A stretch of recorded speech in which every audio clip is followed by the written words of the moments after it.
Good morning, good afternoon, or good evening, depending on where in the world you currently are. I'm Sunil Solomon. I'm an associate professor of medicine and epidemiology from the Johns Hopkins University School of Medicine. I also serve as the chairman and managing trustee of the Y.R. Gaitonde Medical Education and Research Foundation. It truly is an honor and privilege to welcome you all to this inaugural edition of the Suniti Solomon Memorial Symposium. For those of you who are wondering, the coincidence between my name, Sunil Solomon, and Suniti Solomon, it's not a coincidence. Actually, a little over 4 decades ago, she sacrificed her birthday to recover from having given birth to me. So this actually ends up being a very special week because we normally always celebrated our birthdays together. I keep thinking of it as something because she was someone who could easily relate to someone who was either 16 years old or 60 years old, and someone that everybody wanted to be around with. That's who my mother, Suniti Solomon, was. But looking back and reflecting, I almost have a sense that it was her way of cost efficiency. So that's something that she has done throughout her life, including HIV, is like, how do I take a little bit of money and make it go the long way? I would like to think that's not why she had me on October 13th, but it's confusing. Sometimes it's very hard to figure out what the actual thinking was behind all these activities. And I'm hoping she's not regretting it anymore. So this week really has been tough since she passed away, because on the day she passed away, I lost my mother, I lost my best friend, my confidant, and a lot of other things rolled into one. But I think I've spent the past couple of years trying to figure out, how do I really honor her? What do I do? And something just clicked about a month ago. I woke up and I said, what would she really want? She would want her legacy to go forward. And how do we actually make that legacy go forward? And that was through education. Because the only way we could honor her legacy was to inch our way towards HIV elimination. And thus was born the concept of the Suniti Solomon Memorial Symposium. So I know there have been like other talks and symposiums named after her, but this is different. This is something that we are conducting from YRG Care, an organization that she established. And I would like to think this is exactly the way she would have wanted the symposium or something to honor her be organized. So I want to start by saying, like, what are the qualities I really think define my mother? And I think there are 3 of them. There's integrity, there's humility, and then there's passion. I think integrity is probably the most important quality. And these days, it's very easy for us to take shortcuts, turn our eye the other direction when there's something that we don't like to happen that's actually happening. But she was someone who never let that go. And sometimes it actually hurt progress. Sometimes it takes you longer because shortcuts and taking the easy way out can sometimes get you ahead faster, but it's not the right thing to do. So you always, I feel integrity is something that's very critical. And once integrity is lost, it's kind of hard to recover from that point in time. The second quality of her that I truly admire is humility. So despite everything that she achieved, despite being the director of YRG Care, the principal investigator of multiple trials, whenever she introduced herself to anybody, it always was like, hi, I'm Suniti. There was no like, I am Dr. Suniti Solomon, I am the director of this. And these days, it's way too often you meet people who are more bothered about what their different qualifications are rather than who they are. At the end of the day, when she came home, she was just a woman who loved her dogs and loved her tair sadam, which is curd rice in India. And a lot of IPL and Chennai Super Kings was like her favorite team ever. Right. So I think that's pretty much who she was. And I think that's something we should all learn from her, is that humility. And the third thing is passion. Right. So many of us get engrossed in this research and we get driven by publications and publishing in the New England Journal or the Lancet or Nature. But for her, it wasn't about the publications. She measured her success by the smiles that she brought on people's faces, right? And the joy and the happiness and the people's lives that you touched. That's what really made a difference. It's very hard in academia, and I get reminded very often, way too often, by my division chief, Dave Thomas, who also happens to be here, that you need to balance the two, because if you want to get ahead in academia, you also have to worry about the publications. But I think the one thing we should never do is lose sight of why we're doing these publications, and it's the passion, and it's the reason why we do research, is the communities that we work with. And she's had this knack of just making things happen in a way that I still can't explain. Like even today, like I have no idea why I'm clean shaven with short hair, but this is something that I did because I thought that's something that she would want me to do. Like it's something that no one else can actually make me do. So she just had this knack of making things happen. I think these three qualities were very critical in the way we picked the speakers for this symposium. And I can say with complete confidence that all the speakers in this symposium exude all these three characteristics. And I'm sure you will all agree with me by the end of this symposium that not only are they global leaders, but they're really humble and passionate individuals, more than being these global leaders. The other thing she really taught me was to turn adversity into strength. So I think COVID really has destroyed most of our lives over the past 2 years, but at the same time, it has revolutionized programming. And I think several of our speakers will talk about how COVID has actually impacted and improved HIV programming. But I think what's more important is without COVID, we wouldn't have such fascinating platforms such as Zoom and virtual MNC, which makes an event like this possible. Like there is no way I would have ever managed to get Linda Gale, Raj, the ASMDG of NACO, Judy Courier, and Penny Moore in one room to educate everybody at the same time. Or it would have cost me a lot of money, which again is something my mother would not have wanted, is to don't waste money, try to use that money to help people. That's always been her motto, and that's always been her policy going forward. And the other thing that's very different about the symposium is it's free. Like she believed education should be free. I believe education should be free. Conferences charges a lot of money, and this is often restrictive. I think the more people who can get knowledge, the better it's going to be. And that's pretty much why this conference is. And the overwhelming response, in less than 20 days, we have over 2,000 registrations, closer to 2,500 registrations. It really is a testament of this.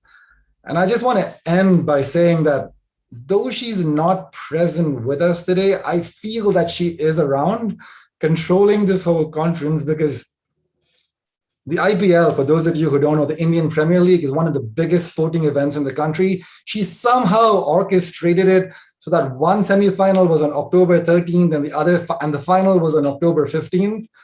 So we could have this event on October 14th on her birthday. Because I can guarantee you right now, if this event was happening and she was around and IPL final was happening, she would have picked the IPL final over this. Because the IPL final is like a one-time event that's going to be up and gone, versus this is something that's going to be recorded for everyone to watch for years to come.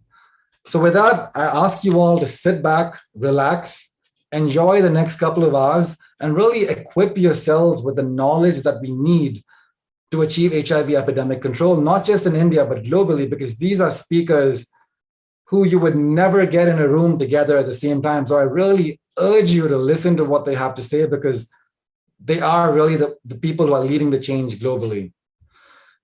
So without further delay, I would like to introduce David Shalentano, who is the professor and chair of epidemiology. But more than that, he's almost been like a father figure and a mentor to me. I've known him since 1999. And he is also the person who gave us like our first big research grant that got YRG Care going. Over to you, David. Thank you all. Thank you, Sunil. I wish everyone a good afternoon or a good morning, depending on where you are. It's really my honor to briefly present a personal remembrance of my dear colleague, Suniti Solomon. Suniti and I met in 1997 at a US Indo conference in Delhi, sponsored by the National Institutes of Health and the Ministry of Health and Child Welfare. Within a few months, we were awarded a major NIH grant, as Sunil just mentioned, which became a 10-year HIV prevention project in Chennai. And my colleagues and I continue to collaborate extensively with YRG. We have been continuously funded over the last 25 years. It's really a monument to the association that we have with YRG. Suniti was born in Madras on this day, October 14th, in 1939, as Sunil mentioned, to a family of Hindu leather traders. She was the seventh child and only girl in a family of 8 children, a lot of brothers. She studied medicine at Madras Medical College, where she met her husband, Victor Solomon, who became a world-renowned cardiac surgeon. She and Sali lived in Chennai, in the UK, the US, and Australia, returning to Chennai in 1973, where Suniti always said, "This is where I can best serve the people." She then completed her doctorate in microbiology and joined the faculty of the Institute of Microbiology at Madras Medical College thereafter. And she rose through the academic ranks to become professor at Madras Medical College. What Suniti is probably best known for was a very early discovery with a postgraduate student of the first cases of HIV in India among female sex workers.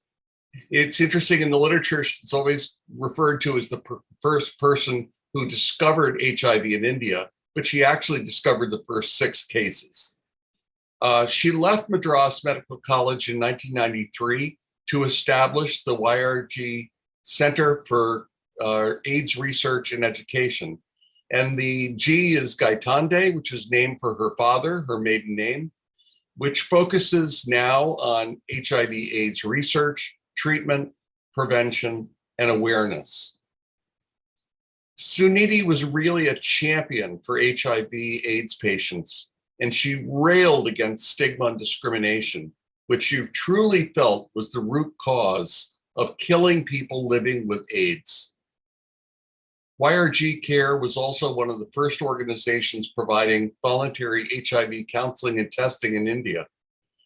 From its humble beginnings in town, located over an ambulance service where the modest bathroom was her HIV lab, YRG Care is now located on the Voluntary Health Services VHS campus, providing inpatient and outpatient care to anyone in need of medical, social, psychological, and other HIV-related services. All right, that's her history, but now I'd like to make some remarks about Suniti the person. Suniti was a passionate and fierce advocate for her clients and their need for compassionate treatment. She used life storytelling as a communication technique to connect patients' stories to their pathways forward in HIV treatment and care. Suniti was a wonderful wife to Sali, who passed away in 2006. She was most proud of their son, Sunil Solomon, who just welcomed us to the symposium. You know, as Sunil mentioned, he completed medical school in Chennai and then came to Hopkins, where he got a Master of Public Health degree and then his PhD in epidemiology with us here at Hopkins. Suniti was a truly remarkable person. She welcomed me as part of her family. I stayed at her house on my frequent trips to India. We chatted every morning and evening on the long, and I will say very noisy, drive to and from the office, about an hour each way. She was a passionate cook and hostess, and her parties were legendary. And I have to say, some of my best friends are YRG staff and colleagues, and I miss them all so much. We were all devastated when Suniti died on July 28th, 2015, at home in Chennai after a brief illness. This symposium is in honor of her scientific accomplishments, her fierce patient advocacy, her devotion to health education to end the epidemic, and as a champion of care for the downtrodden. Shortly after her death, the government of India bestowed the Padma Shri Award for her distinguished career in medicine. Next, we present a short memorial video, after which Dr. Ken Mayer, another early collaborator with YRG Care, will introduce the inaugural Suniti Solomon Pioneer Award. Thank you so much for your attention.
me la luce che ha incontrato per strada.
Greetings. My name is Ken Mayer. I am from Fenway Health and Harvard Medical School in Boston, Massachusetts.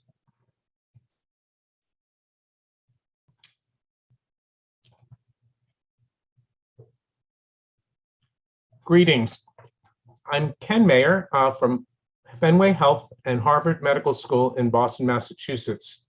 And I have the honor and privilege of knowing Dr. Suniti Solomon for more than 2 decades. We first met at an international AIDS conference in Manila. At the time, I was extremely impressed by both her technical savvy, her excellent training, and her passionate commitment to the care of underserved populations. Within a few months, I had the opportunity to visit her at YRG Care more than 20 years ago and really saw a kindred spirit, somebody who was living in an academic environment who was committed to community work and was able to integrate the two throughout her career. And as you saw in that beautiful video, her primary concern were those who were most vulnerable and most underserved in the community. And she has created a truly remarkable model of community-based, academically rigorous research and care at YRG Care in Chennai. And it is a great honor to be able to introduce our inaugural speaker, Dr. Linda Gale Becker, who is the director of the Desmond Tutu HIV Center at the University of Cape Town and chief executive officer of the Desmond Tutu Health Foundation in Cape Town. She is trained as an infectious disease physician who also has done doctoral work in basic immunology and has a very distinguished academic career, but has really devoted herself to finding innovative ways to reduce the impact of HIV, TB, and related conditions in people, families, and communities in some of the poorest communities in the region. And she is so appropriate to be the inaugural speaker because, like Dr. Solomon, she is an inspirational figure and someone who thinks of all of those in the community who are most vulnerable, because this virus is an equal opportunity infector and really is able to transcend borders, very much like the pandemic we're dealing with now, and has had a global impact. And Dr. Becker has created models of care and service delivery and prevention that now are having a worldwide impact as well. So without further ado, Dr. Linda Gail Becker, please take it away. Thank you for your presentation today. Thank you, Ken. I will share my screen.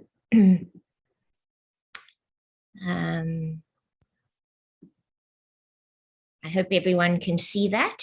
I'll just go to the, there you go. Great. Ken, dear Sunil, friends and family of Suniti and colleagues, this is an immense honor for me, and I am moved to reflect today on the future of HIV prevention and the path set by the wonderful and greatly missed Dr. Suniti Solomon.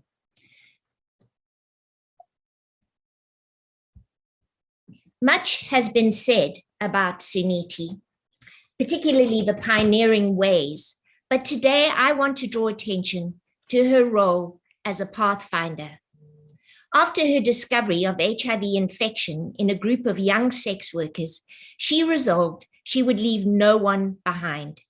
She started with those most likely to be overlooked, stretched out her arms figuratively and practically, and took bold actions regardless of obstructions and obfuscation. She set up some key principles I hope to amplify in the next 25 minutes today. But first, as a woman, I pay tribute to Suniti, the woman, the mother, the doctor. And here I must thank friends for some great conversations I've had recently about her. She was someone who would find solutions to problems, provide a place where people could go where they trusted. She had a charitable heart, a brilliant mind, and a powerful will. She always did what she knew was right. She was made of humility and grace. She wore beautiful saris with style and grace. She was a devoted wife and mother. She told her Labrador things too painful to tell humans. Care was legendary. People came from far and wide to get it. She was so powerfully quiet and gracious, but got things done. And finally, she was a fabulous cook who carried a personal store of herbs and spices. But let's turn to the principles of Suniti. First of all, inclusion. Start with those who need it most. Stretch health system reach to get to the hardly ever reached. Build trustworthy services, and even timid people will come. Consult and tailor prevention alongside care and treatment. Offer tailored choices generously. Ensure that access and preference are accommodated. Review progress and change tack when needed. And do all of this with compassion, boldness, determination, grace, and unflagging persistence. So her attention was on young key populations, people who use drugs, sell sex, have same-sex relationships, including transgendered folk, people who carry the burden of HIV compared with the general population. And here we also include incarcerated people, refugees, migrants, and detainees. When we consider the Asia-Pacific region, in the top chart, you see how the epidemic is segregated and the involved key populations in the bottom the burden carried compared with the general population. Of course, a key population is one that carries an inordinate HIV burden, but at the same time is hopelessly underserved. And here you see the inadequate testing coverage among key pops in this region. But we have seen some progress. In India, there has been declines in incidence and in mortality, but again, prevalence sits amongst the marginalized and discriminated populations.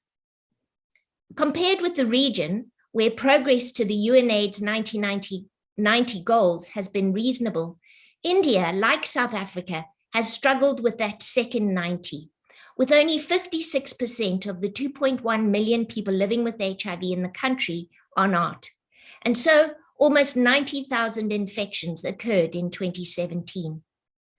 So our first principle of 5 is that it cannot be prevention or treatment, but must be prevention and treatment, the synergy between them to realize epidemic control. In the last 40 years, HIV treatment has been triumphant.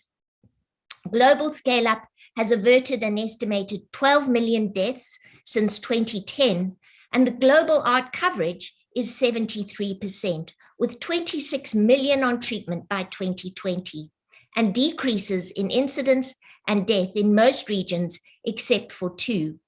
Albeit it must be remembered the global targets for 2020 were sadly missed. Our reliance of treatment as prevention to end the AIDS epidemic has fallen short. Premised on the need to have the 38 million people living with HIV in the world today virally suppressed, in keeping with the glorious finding that undetectable viral load renders individuals non-infectious, this goal has not been achieved. In fact, 59% of the world's population of people living with HIV are suppressed. The lack of coverage being some of the reasons for only modest reductions in HIV. As seen in HIV incidence in the 5 large studies that tested this concept. So it is clear we will need to employ the push of primary prevention whilst exerting the pull of treatment. Impact of this has been seen and is illustrated, now really quite old news, in San Francisco. This is a city where testing, then treatment, and then pre-exposure prophylaxis have been taken to scale. For the first time in 2016, no AIDS obituaries, AIDS-related deaths were reported. We are also starting to see this in other similar settings, cities that are on their way to transmission elimination. This wonderful and catchy notion of U equals U is not only a scientific truth, but an important opportunity to destigmatize HIV. People who become aware of this phenomenon have their outlooks changed. The benefits of testing and treatment become tangible and real. In South Africa, we've also tried to exploit this concept, especially amongst men in the country who have often been outside of our HIV services. Men advised us that we should introduce and play up the benefits of testing in the light of a result which might lead to no encroachment of lifestyle or actions other than taking a pill a day. In a small pilot, this led to an increase in testing and starting treatment, and we will take this forward into a randomized controlled trial soon. Of course, PrEP plus treatment is relevant to discordant couples, illustrated here in a large open label study conducted by Jared Baton and colleagues in East Africa. PrEP in the negative partner was offered as a bridge to the time of viral suppression in the positive partner, with an almost total abrogation of viral transmission. This reminds me of another wonderful memory of Suniti, her matchmaking prowess among people living with HIV, and now captured in a movie called Lovesick. It also reminds me to remind all of you that alarmingly, we are in collective dereliction of our duty to eliminate vertical transmission, despite having every tool needed to do so. The fact that children continue to be born with HIV in 2021 is an indictment on our response. So a treatment and prevention stance allows us to think about sero-neutral programming that further destigmatizes HIV and leads to greater opportunities for reach. The second principle is that prevention should be tailored. It should also be effective. And I'm glad that we've moved away from the early suggested interventions displayed here. Humanity, as we know, comes in many forms, but luckily now, so does prevention. And PrEP is the cornerstone of prevention. It is also on its way to being able to provide a menu of options. I like to think of these PrEP options as the superheroes of prevention, and I will now remind you of their superpowers. Available today is the daily oral option of tenofovir and emtricitabine in a single pill. When an adherence to this pill is high, then HIV protection is high, regardless of whether exposure is vaginally or rectally. Interest worldwide, particularly amongst MSM, has been high, with enthusiastic uptake when offered. This is seen in a cohort of young men of sex with men from Cape Town and Port Elizabeth in South Africa. We can also offer this pill as an on-demand or sexual event-driven option to men of sex with men. Shown to be as effective, this reduces the number of pills needed, and as shown in this study from Hong Kong, is effective with good coverage and flexibility in addition to choice.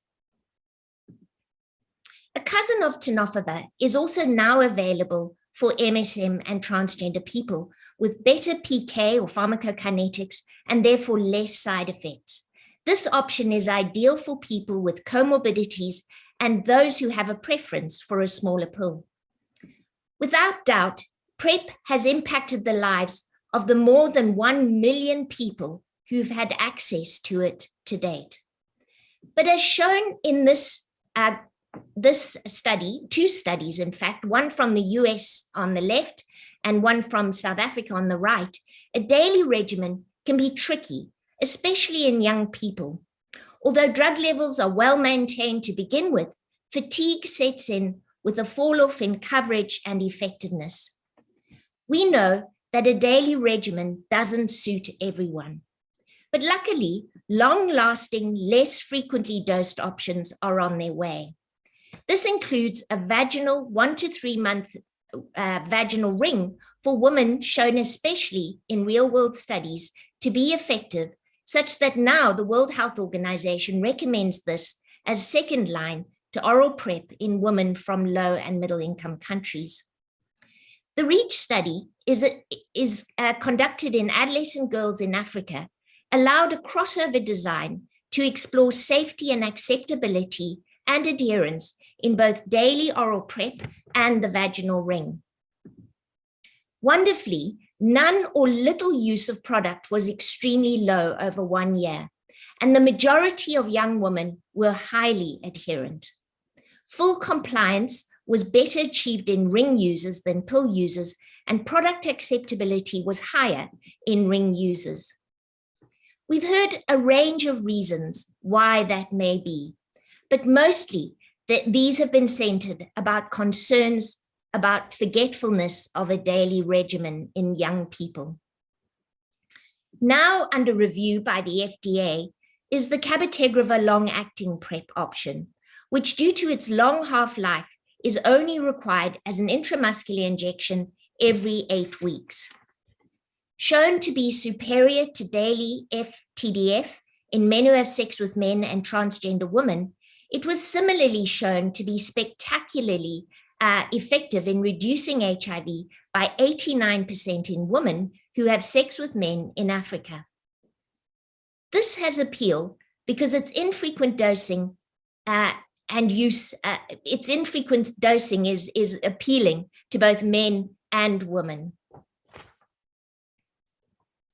Monoclonal antibodies can be infused and offer protection over long periods, a concept that was recently confirmed in the AMP studies conducted around the world in men and women, and showing that if the circulating virus is well matched to the antibody, then protection is possible.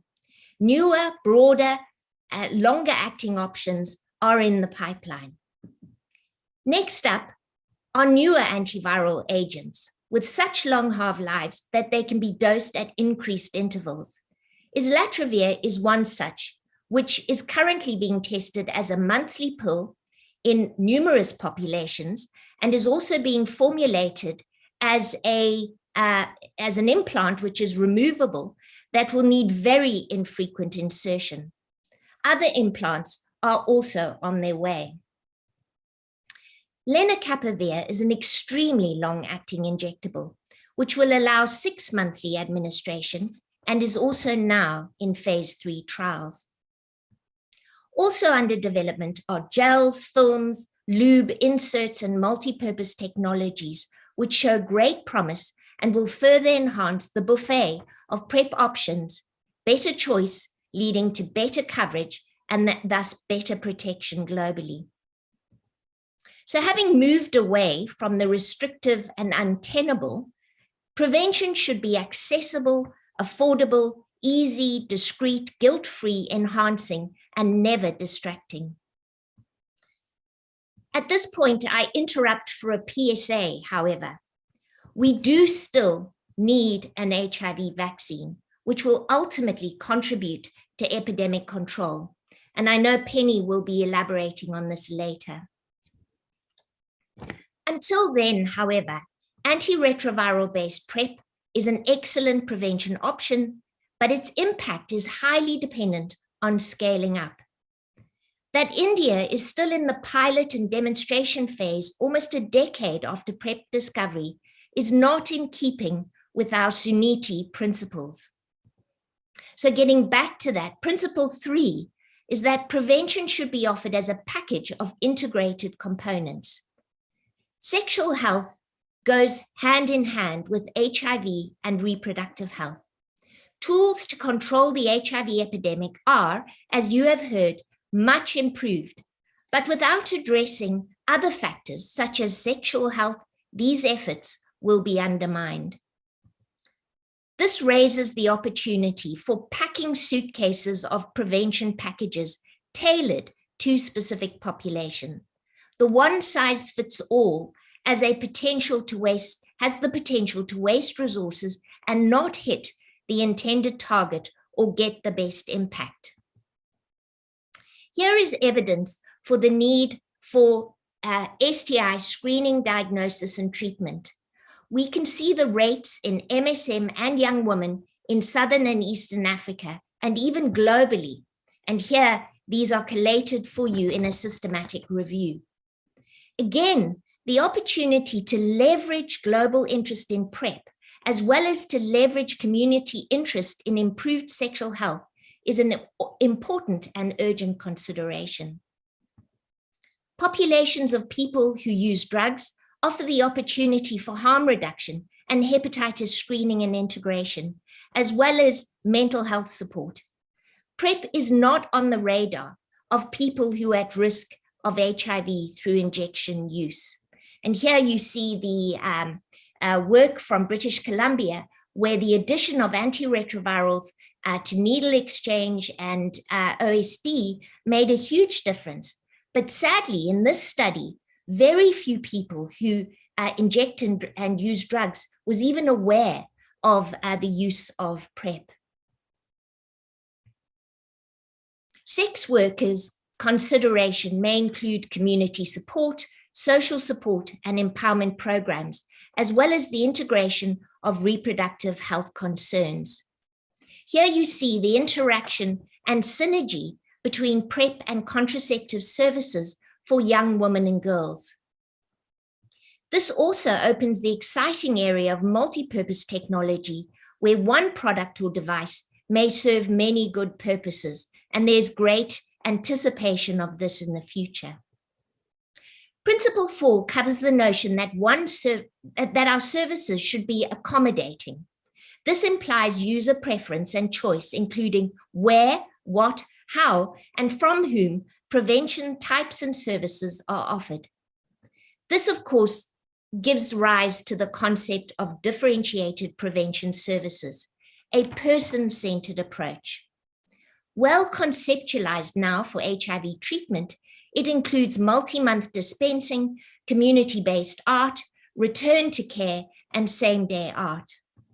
South Africa has now established in policy the concept of central art dispensation, allowing facility community-based pickup, adherence clubs, utilizing spaces such as lockers, vending machines, and community depots. And 1.4 million art users now enjoy DSDs for their antiviral pickup. This concept has been discussed for India, with considerations such as clinical barriers, key populations, geographical perspectives, need for innovation, outreach, and community structures. Many have been mooted again, but need to be scaled up and now, of course, applied also to prevention. At DTHF, my own organization, will be embarking on a project called Fast Prep in reference to fast food. It will cover 50,000 young people for PrEP scale-up in a community of 1 million through a mobile clinic-based hub and spokes approach. The spokes for PrEP pickup include hairdressing salons, taxi ranks, schools, pharmacies, and a courier service. Already piloted, we've shown that courier services can increase persistence and retention even in the face of COVID restrictions. Here are the voices of young people from that Fast Prep project, looking out for door-to-door, the possibility of shopping centers, private pharmacies, and of course the mobile services. Accommodation also requires us to recognize people's lives are dynamic and prevention needs are often seasonal. We've now come to realize that PrEP in particular may not be needed continuously, and cycling on and off is acceptable. Here is an extraordinary study by Soroto and colleagues in young Black MSM in the States, showing a complex pattern of persistence and cycling in and out of PrEP.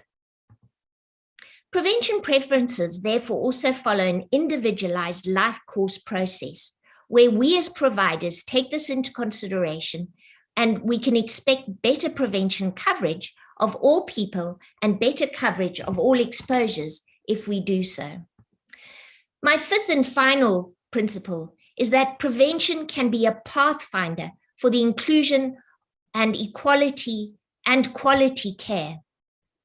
So as we build our differentiated prevention model, we add on that this must also consider community context, social structures, forces of stigma and discrimination, and include social justice and human rights.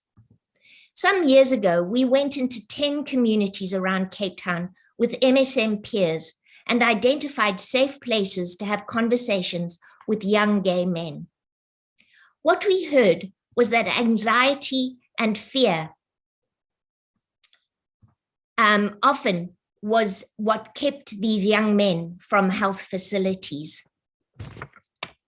That PrEP in particular, that despite a huge need for education and support, the need for tailored services was palpable, including simple needs such as lubricant and huge excitement for newer products and technologies. Without doubt, what was clear was the work that was needed to get the attitudes and value systems of the health system in terms of these young men and their needs addressed. Community engagement and friendly services reduce stigma and increase service uptake. But again, this is not being scaled up, and we need to move to a place where we are affirming and address well-being beyond risks, disease, and death only. Here, the power of peers cannot be underemphasized. In this wonderful Vietnamese trans woman project, peers increased service utilization 100-fold. PrEP services increased markedly. We have also learned the importance of an enabling environment when considering young African women. In one project called Goals for Girls, in which a school-based sports-related sexual education program led to reduced STIs in young people.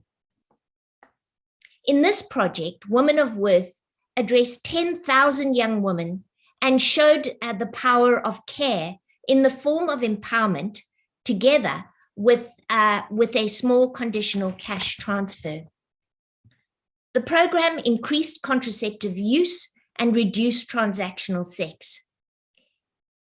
In this, the cash got the young woman's attention and the care enhanced self-determination, agency, and competence.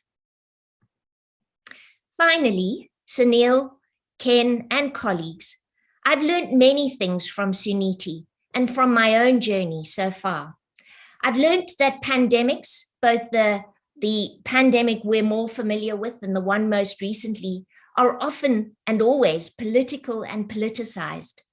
But science must guide all interventions, therapies, and policies. Basic principles prevail. We should understand the disease, treat the infected, and stop transmission. Prevention is critical. We have never treated our way out of epidemics. It's not just about products, but behaviors, contexts, and settings all play a role and must be considered in the plan, always inviting consultation and differentiated responses. We must communicate more, educate more, and support decision-making always. Innovation is critical, but of limited benefit if not taken to scale.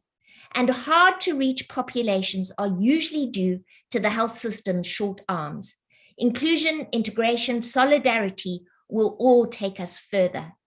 And meaningful outcomes usually need bold steps, resources, and above all, enduring compassion. The final word comes from Suniti herself.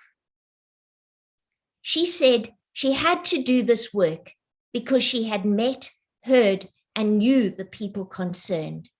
She decided that no one would be left behind. Happy birthday, Suniti. Thank you all for joining me today to honor this great legacy.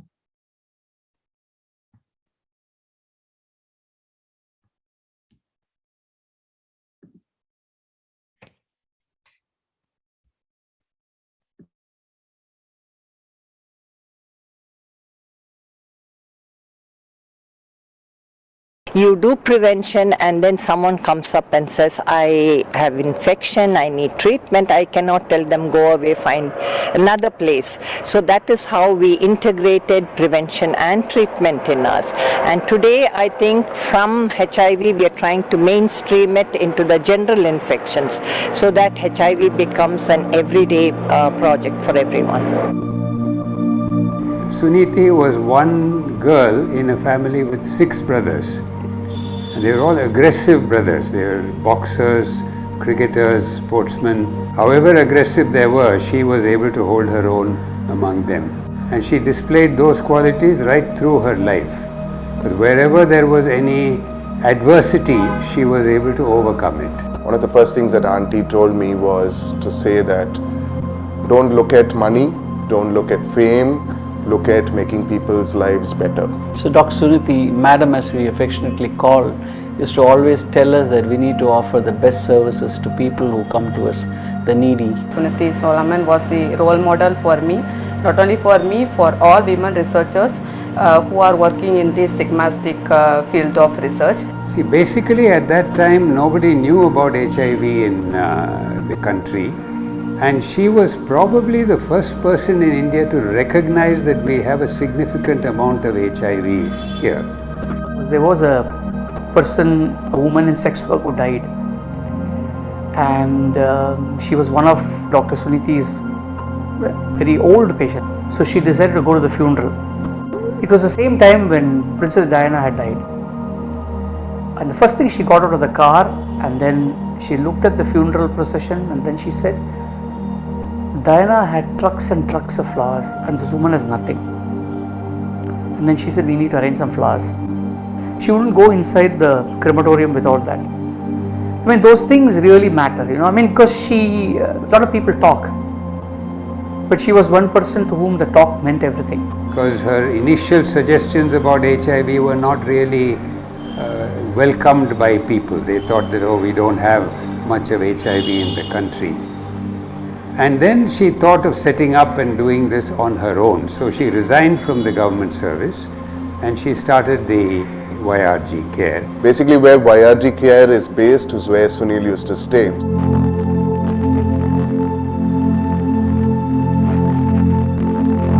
Initially, the care was HIV centric. We had a dedicated unit for people living with HIV. So what happened was there was a lot of discrimination and stigma that people felt when they were accessing the care at the inpatient facility. In Indian culture, accepting HIV is not that easy. So we need to take more sittings and explain to them so that they will understand better and they'll accept their status also and the family who has been infected with HIV. What we have successfully managed to do is integrate HIV into mainstream. So we have these integrated care centers that we have established. So people can access all medical care from any private hospitals without having to be discriminated.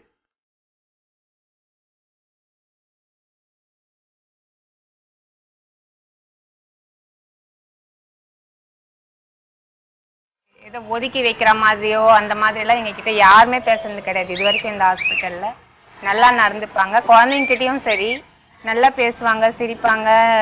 அதாவது அவங்களோட family members மாதிரி எங்களை பார்த்துப்பாங்க. If you actually take the pediatric clinics, this whole environment is completely changed. We make it very child friendly. We don't want the children to have a feel that they are coming to a hospital. Lakshmi மேம்னா வந்தோடனே ஜாலியாக பேசுவாங்க. சரி நீ ஹீரோன்னு கூப்பிடுவாங்க. அப்போனா நான் சும்மா சின்ன பையன், அப்போனா எனக்கு தெரியாது அவ்வளோவா. Earlier parents used to access medical care. Now they have their children who are enrolled with us and access. So we have anywhere from 5 years to like about 18-19 years. So most of our children have now grown up too. So these are children who are born in our hospital. We offer services right from conception to antenatal care for women, post-exposure prophylaxis for neonates born to mothers who are HIV positive. We also offer pediatric and adolescent care. We also now ensure women have access to prevention and immunization. So we basically cover all walks of life. We had 2 livelihood projects of note. The first one was a slightly smaller scale. It was called the Bags Project, 5 Bags Projects. The second one is we set up a really large kitchen called the Eco Kitchen. Could cook about 30,000 meals per mealtime. The intention was to give cooked meals to women for them to resell.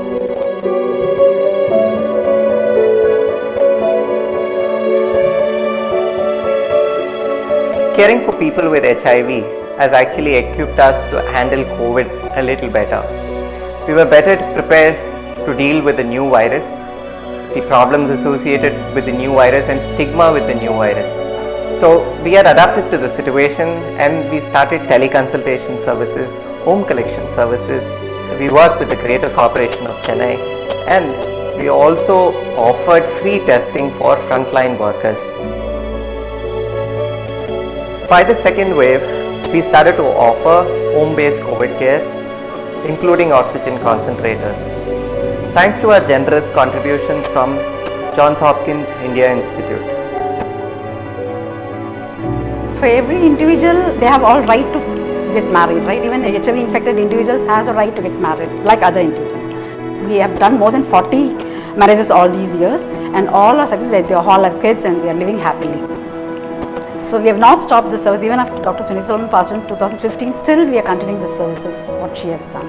Oh, she's built enormous level of goodwill in the communities, and Wherever I go, I see people talk about YRG and about her, and so that keeps me going. And also we have built an excellent team over a period of time. When we started off in '93, the services were ongoing until about 2007 or 8. Then we felt there was a larger need for us to expand beyond Chennai or parts of southern India that we were catering to at this point in time. So we were wanting to move forward and then offer our services to others, and that's how this implementation research program across India started. That helped me in building my research career too. So I always found of that memory.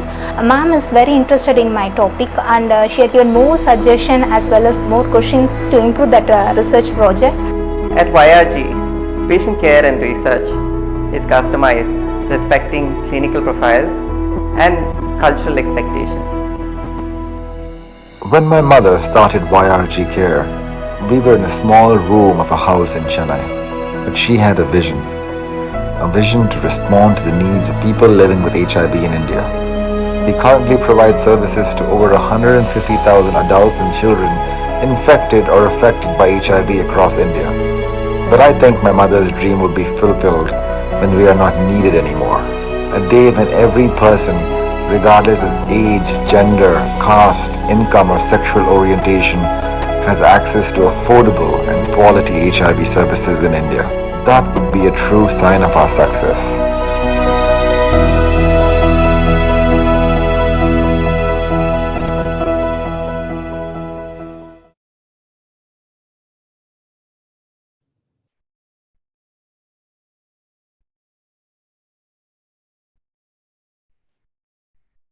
Good morning, afternoon, and evening. My name is Suniti Mehta, and I'm a professor from the Johns Hopkins School of Public Health. And I had the honor of collaborating with, learning from, and being inspired by Dr. Suniti for nearly a decade. But more importantly, I had the joy of calling her my dear friend who I miss very much. It is my great privilege today to introduce Sri Alok Saxena, the Additional Secretary in the Ministry of Health and Family Welfare and the Director General of the National AIDS Control Organization, India. He also serves as the Director General of the Central Government Health Services. Sri Saxena has a long-standing history of service in the Indian government that began in 1989 and has ranged from the Indian Postal Service to the Ministry of Finance. He has been with NACO since May 2017 and took over as the Director General early this year.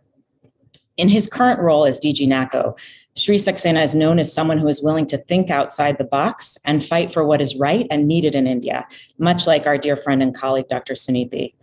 He is pushing forward a novel agenda in the AIDS control program, one that has incorporated the latest technologies, including PrEP, HIV self-testing, and electronic health records, a first for India, and one that seeks to reach all of those who are at risk for and infected with HIV through whatever strategy necessary, from community-based programs to virtual platforms.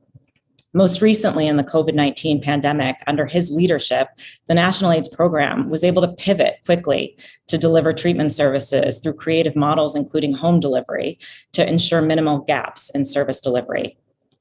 He is a true partner to our own initiatives in India, ensuring that we have the ability to implement innovative interventions, while at the same time keeping us honest with what is feasible in the context of the national program in India.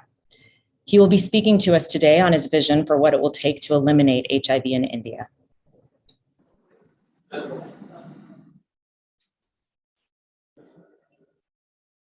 Yes.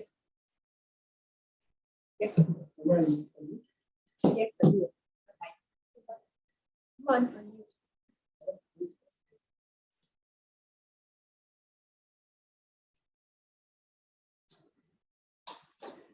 Good morning, good afternoon, and good evening. Here, good evening from New Delhi, all of you. It's indeed a pleasure for me to be a part of the Suniti Solomon Memorial Symposium being organized by YRG Care. I've been asked to speak on the program in India and our endeavors to end AIDS as a threat to public health by 2030.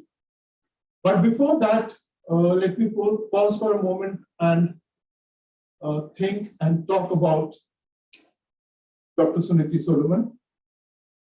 Unlike Dr. Mehta, who introduced me, I've never had the good fortune of working with her or knowing Dr. Solomon personally. But my introduction to her was through the film. First, of course, not actually before that. When I was a student, I heard about her when she was working with sex workers in Chennai, in the then Madras, and when she was the one who first detected the first HIV case in India.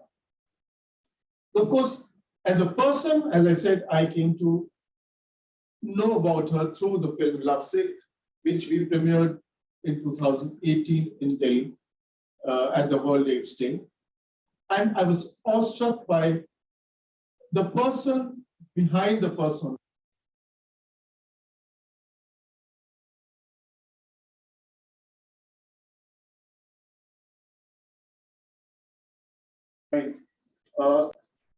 And also how to solve problems, how to take services to the people. In India, the National AIDS Control Program, a whole lot of models that we use today are the models that were initially pioneered by Dr. Solomon and her team in Chennai. So as I said that while I never had the opportunity to know or to work with Dr. Solomon, I have the good fortune to work with her son, Dr. Sunil. It was extremely unfortunate that Dr. Suniti was snatched from us, amongst us, at an early age in 2015. But what gives us immense satisfaction is that good work is continuing at VIRG Care, and Dr. Sunil is leading it in the same fashion, with the same discipline, and with the same commitment to the people. So, with this, I think it is indeed very fitting that we have this first Dr. Suniti Solomon Memorial Symposium, and I've been asked to speak about what we're doing in India. In India, as you know, the program, as a program in the Ministry of Health, started in 1992, almost 30 years ago. Much of the pioneering work was done in Chennai, the Madras Medical College, and by Dr. Solomon and her team. And as I said, many of the models we had adopted and we adapted to the national program. Now, we have so far covered 4 phases. The last phase ended on 31st of March this year, which was the phase 4 extension. This is 8-year-long phase, which ended on 31st of March this year. And now we are in the 5th phase of the program, which is for the 5 years starting 1st of April. We have in India achieved a whole lot of things, and a whole lot of unfinished agenda remains before us. The things that we have actually achieved is we quantify it in terms of 95, 95, 95. The data is before us. We still have to achieve a lot. If we go to the first 95, our national achievement is 78, as against, I would not say 95, but 100. So in the first 100, our shortage or shortcoming is of 22 percentile points. Now, the first 78 points were easy, but the last 22% are going to be difficult because, as I always say, these are populations which are invisible, which are engaging through virtual populations, which in the last do not have a risk perception about that they are at risk. So it is difficult to reach them, it is difficult to carry services to them, it is difficult to make them come for the repeat tests, to follow, what shall I say, safe behavioral practices. So the task before us is cut out. This is our task for the 5th phase of the National AIDS Control Program. And we have partners. The program is, as you know, community-centric. We worked with CBOs, with partners, with NGOs, with people living with HIV, with populations that are impacted and affected with the virus. We worked with them and we keep them at the center. And in that, the present project which Dr. Sunil Solomon is leading in India, the PEPFAR's Accelerate project, through the JHU and the VIRG Care, have been a solid partner with us. Now, the achievements are there, but that for a moment does not allow us to sit on our laurels. In the middle, we had this huge setback in the form of the present continuing COVID-19 pandemic. As many of you know, India has so far faced 2 waves. The second wave has been massive, but now under control and tapering out in most of the states. What did we learn during this pandemic, during the 2 waves?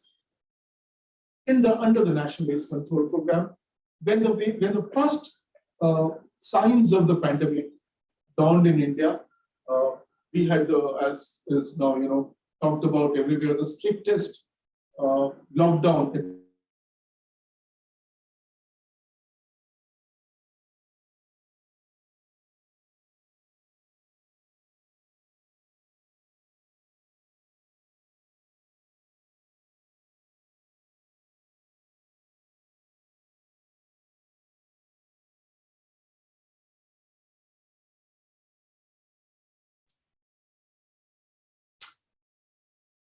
Hi, I'm Dave Thomas. I'm the Director of Infectious Diseases at Johns Hopkins, and I have had the pleasure of meeting Suniti and visiting YRG Care and working even today with Sunil on the team there.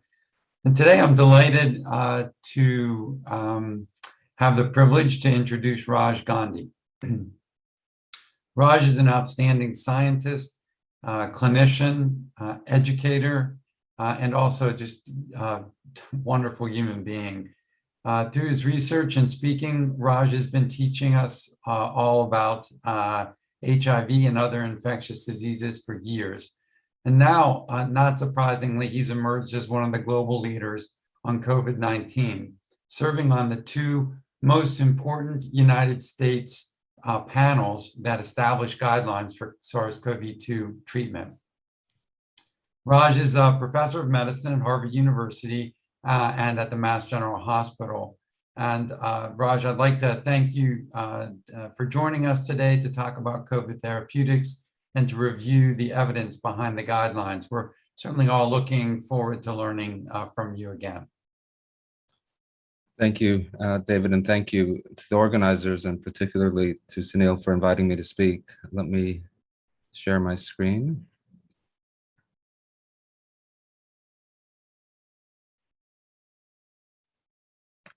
Maybe someone can just tell me if they're seeing my screen and if it looks... it looks good, Raj. Okay. So my name is Raj Gandhi. I'm at Massachusetts General Hospital and the Harvard University Center for AIDS Research. I've been asked to speak about COVID-19 therapeutics evidence to date, and given the rapid evolution of all things COVID, I'll say that this is current as of October 14th, 2021 at 5 p.m. IST. So what we're going to talk about in a moment is COVID therapeutics, but I'd like to start just with a brief comment in remembrance of Dr. Suniti Solomon. I've devoted my life to the care of people with HIV, and I've been inspired throughout my career by the example of Dr. Solomon. Her commitment, her deep commitment to providing access to compassionate care to the most vulnerable has really been a guiding light for me and for so many, and it's really an honor for me to be here to celebrate her legacy alongside all of you. So what I'm going to do in the next 25 minutes or so is to reflect on where we are in our understanding of treatment of COVID-19, and I'd like to do this by situating treatments across what I call the COVID-19 spectrum. Briefly, people with COVID start out as asymptomatic or pre-symptomatic, where their test is positive, but they have no symptoms. They then transition into mild illness in which they have fever, cough, taste, smell changes, but no shortness of breath. Moderate illness is characterized by normal oxygen saturations, but evidence of lower respiratory tract disease. And then, of course, severe illness is when people are typically hospitalized with hypoxemia, tachypnea, lung infiltrates, and then critical illness is respiratory failure and multi-organ failure. The reason I put this context up is because it informs our thinking about treatments. Viral replication is most prominent just before people develop symptoms. At least in the nasopharynx or in the nose, it tends to taper off by the time people have severe illness, and that's when inflammation really becomes prominent as a driver of the disease. Why is this important? It informs us that antivirals should appropriately work best early in the course of disease, whereas anti-inflammatories probably have their role in severe and critical illness, and we'll show you some examples of that momentarily. I want to start off with, and I am going to admit up front that a lot of what I'm going to say reflects the US treatment guidelines panels. When we conclude at the end, I'll draw some lessons from HIV, but I'm going to present to you where we are, at least in our thinking in the US. So the rationale for anti-SARS-CoV-2 monoclonal antibodies really come from observational studies that individuals with COVID-19 who have delayed production of neutralizing antibodies have more severe outcomes. So if you look at the right-hand side of this screen, you'll see that those who have late development of neutralizing antibodies have a much greater mortality than those who have early. And this raised the question, does providing passive immunity through antibodies improve clinical outcomes? There are now multiple phase 3 placebo-controlled clinical trials in non-hospitalized patients with mild to moderate COVID-19 and with at least one risk factor for severe COVID-19, things like age, diabetes, cardiovascular disease, and all of them are telling largely the same story. I'm going to really just highlight the three that are used, are authorized in the United States: bamlanivimab, etesevimab, casirivimab, imdevimab, and sotrovimab. These reduce the rates of hospitalization and death in high-risk individuals by somewhere between 70 to 85%. At our ID conference in the last week or so, at ID Week, another combination of the BRI combination also had very comparable results. And just a few days ago, a combination called tixagevimab, silgevimab gave concordant results. Finally, there's one last antibody that is approved in South Korea, but I think we're seeing a very consistent story here in terms of how these antibodies are preventing progression. Based on these and other data in the United States, the following three antibodies are authorized for treatment of non-hospitalized patients with mild to moderate COVID-19 and who are at high risk of progression and within 10 days of symptom onset. This is bamlanivimab, etesevimab, casirivimab, and sotrovimab, casirivimab, imdevimab, and sotrovimab. On the 23rd of September, the WHO suggests casirivimab and imdevimab for the treatment of patients with non-severe COVID-19, conditional to those at highest risk for hospitalization. And then last, in the United States, bamlanivimab, etesevimab, as well as casirivimab and imdevimab have been authorized for post-exposure prophylaxis.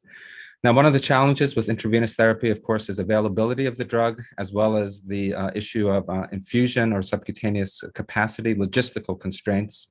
And so we'll talk about that in a moment. But before that, I just do want to say one word about the SARS-CoV-2 variants in terms of how they impact antibodies. The alpha variant, or B117, based on laboratory studies, is expected to be susceptible to the authorized antibodies. The beta and the gamma variant, the B1351, originally described out of South Africa, and the gamma variant, originally described out of Latin America, do have marked reductions in susceptibility to one of the cocktails, the bamlanivimab, etesevimab cocktail in lab studies, but the other authorized antibodies are expected to retain activity.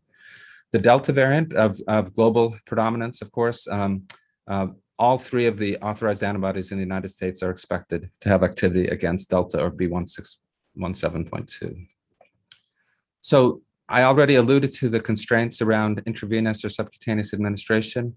I think a lot of us are keeping an intense gaze on molnupiravir. This is an oral inhibitor of SARS-CoV-2 replication. It works by a mechanism called viral error catastrophe.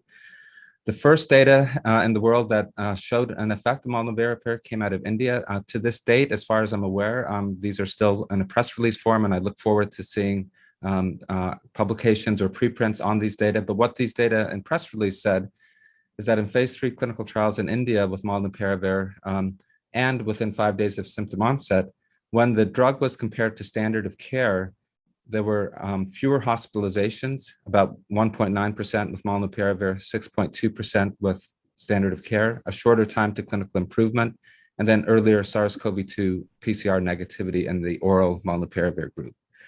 Now, even more recently, the company that makes molnupiravir has issued a press release from a phase 3 clinical trial in the outpatient setting called Move Out.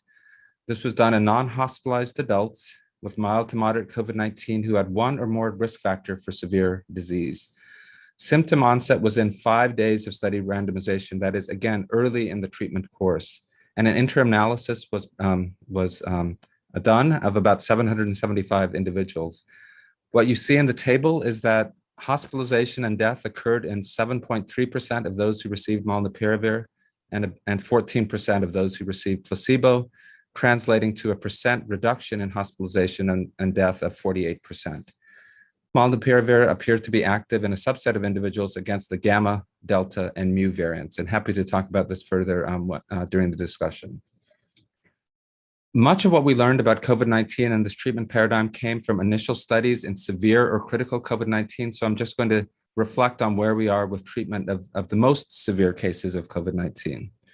Returning now to our treatment paradigm, now we're on the far right of the graphic where inflammation really is driving much of the disease process. Remdesivir. Remdesivir is a drug. This is the first approved drug in the United States for treatment, but this has had a mixed picture in terms of the data. So I'm going to bring us all up to date as to where we are in terms of what we know about remdesivir. So remdesivir is an antiviral. It's not an anti-inflammatory. It's a nucleotide prodrug. It inhibits viral RNA polymerase, works as a chain terminator. The study that's been most influential in the approval of remdesivir was the ACT-1 study sponsored by the US NIH. It was done in hospitalized patients who had lower respiratory tract infection, and they were randomized to remdesivir or placebo. In this placebo-controlled study, clinical recovery was more rapid with remdesivir than with placebo, 10 days versus 15 days. Mortality at 29 days was a little over 11% in the remdesivir group and a little over 15% in the placebo group. You can see the hazard ratio there. It was not quite statistically significant. In this study, the benefit of remdesivir was clearest in those on supplemental oxygen, but not yet intubated. There have been two other important studies that have evaluated remdesivir, the Solidarity study sponsored by the WHO, done in over 30 countries. This was an open label study, unlike ACT-1. It was randomized, and you can see in the relevant graphic between the control group and the remdesivir group, no effect of remdesivir on mortality. Even more recently, the Discovery trial done in Europe was published in The Lancet. This too was an open label randomized trial. More than 50% of people who were in the Discovery trial were also in Solidarity. The median symptom duration prior to randomization in Discovery was 9 days. And what you're seeing on the far right are the ordinal scales, the clinical status, and there's really no effect of remdesivir on clinical status or on mortality. Now, both Solidarity and Discovery were open label studies and therefore are less well suited to look at things like time to discharge, because that can be influenced by whether a clinician and their patient know a patient is on therapy. Nevertheless, there is clearly not a mortality difference in these two important studies. Where does that leave remdesivir? I'm going to tell you my personal take on remdesivir.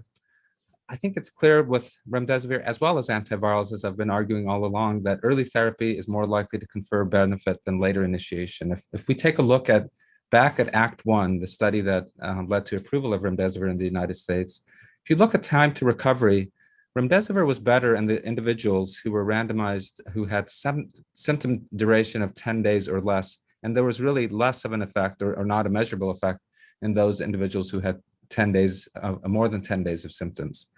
At the ID Week meeting just in the last week or so, another study that was presented that also supports the concept that earlier the better. This was the Pine Tree study, randomized trial of intravenous remdesivir given 3 days consecutively versus placebo in non-hospitalized high-risk patients who had 7 days of symptoms or less. And what you're seeing here is that the hospitalizations were lower, substantially lower, 87% lower in the remdesivir group than in the placebo group. So my perspective on remdesivir is that it may have a role in treating COVID-19, but its benefit is likely greatest if started early. And if it started when a person is requiring oxygen, or especially progressive amounts of oxygen, should then be combined with immunomodulation. So that brings us to dexamethasone, a drug that really has been transformative for the treatment of severely ill patients. Based on the recovery trial, this is an open label randomized trial among individuals largely in the UK who were hospitalized with COVID-19. Dexamethasone, and this is important, a dose of 6 milligrams per day for up to 10 days or until hospital discharge was compared to usual care. So it was not a higher dose of dexamethasone, it was not a longer course of dexamethasone.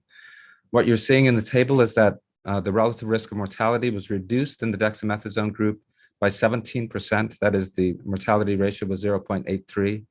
The benefit was really quite substantial in those who were sick enough to be on a ventilator. There, the benefit was a reduction in mortality of 36% or 0.64 relative risk. If one was on oxygen, and one of the deficiencies of recovery is we don't know how much oxygen, there too was an 18% reduction in mortality. But importantly, if someone was not on oxygen, there was a trend towards harm. There was an increase in mortality. So the bottom line from recovery is that dexamethasone does decrease mortality among those requiring oxygen, but there's no benefit and potential harm in those not requiring oxygen. And this should be taken to heart when we're thinking about outpatients who are not on oxygen and really avoiding the use of dexamethasone, which could be hurting our patients. A word about interleukin-6 inhibitors. These are data out of China. In the first weeks of this pandemic, elevated interleukin-6 levels were associated with worse clinical outcomes. This may be part and parcel of that dysregulated inflammation that can occur in severe COVID-19. Very, very early observational studies suggested a possible benefit of inhibiting interleukin-6, but early randomized studies, many before dexamethasone's advent, did not show a mortality benefit. The graphic on your right, though, is showing you that survivors tend to have lower IL-6 levels than non-survivors, which is why there was an interest in blocking IL-6. Now, in the steroid era, two influential studies have informed our thinking. The REMAP-CAP study looked at adults within 24 hours of starting organ support in an intensive care unit. More than 80% of them were now on steroids. And what you're seeing in the graphic on the bottom is that there was improved survival with interleukin-6 blockade. The red line is control, and the other lines, the blue and the purple, are the IL-6 blockers, and there's better survival in these very, very ill people who are very early in their severe disease. The recovery trial also assessed tocilizumab. This looked at hospitalized patients with progressive COVID-19, hypoxemia, and an elevated CRP. Again, many people on steroids, majority on steroids. And what you're seeing is lower mortality in red in the tocilizumab group than in blue in the usual care group. Another drug that has data that supports it is the drug baricitinib, which is a JAK inhibitor. This too tamps down inflammation and reduces cytokine production. I'm sorry, my alarm is going off. Here it is, it's off now. So baricitinib tamps down inflammation and reduces cytokine production. It's also proposed to have an antiviral effect. A study called Cove Barrier looked at over 1,500 hospitalized patients who had pneumonia due to COVID and an elevated inflammatory marker, randomized them to get baricitinib or placebo, and about 80% also got steroids. At 28 days, the mortality was substantially lower in the baricitinib group, 8% versus 13% with placebo, and that's a hazard ratio of 0.57, so a 43% reduction in mortality. Participants who were receiving high flow oxygen or non-invasive ventilation had the greatest benefit.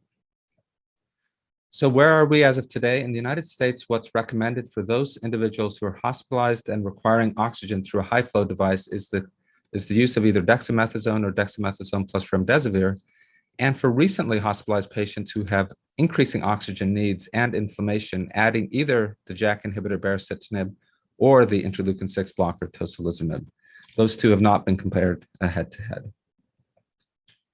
There are several, in fact, many important areas of uncertainty, and I think it's important to highlight these as well as the areas where we've made progress. The first is in the issue of anticoagulation. For hospitalized patients, standard of care, I think worldwide now, is prophylactic doses of anticoagulation.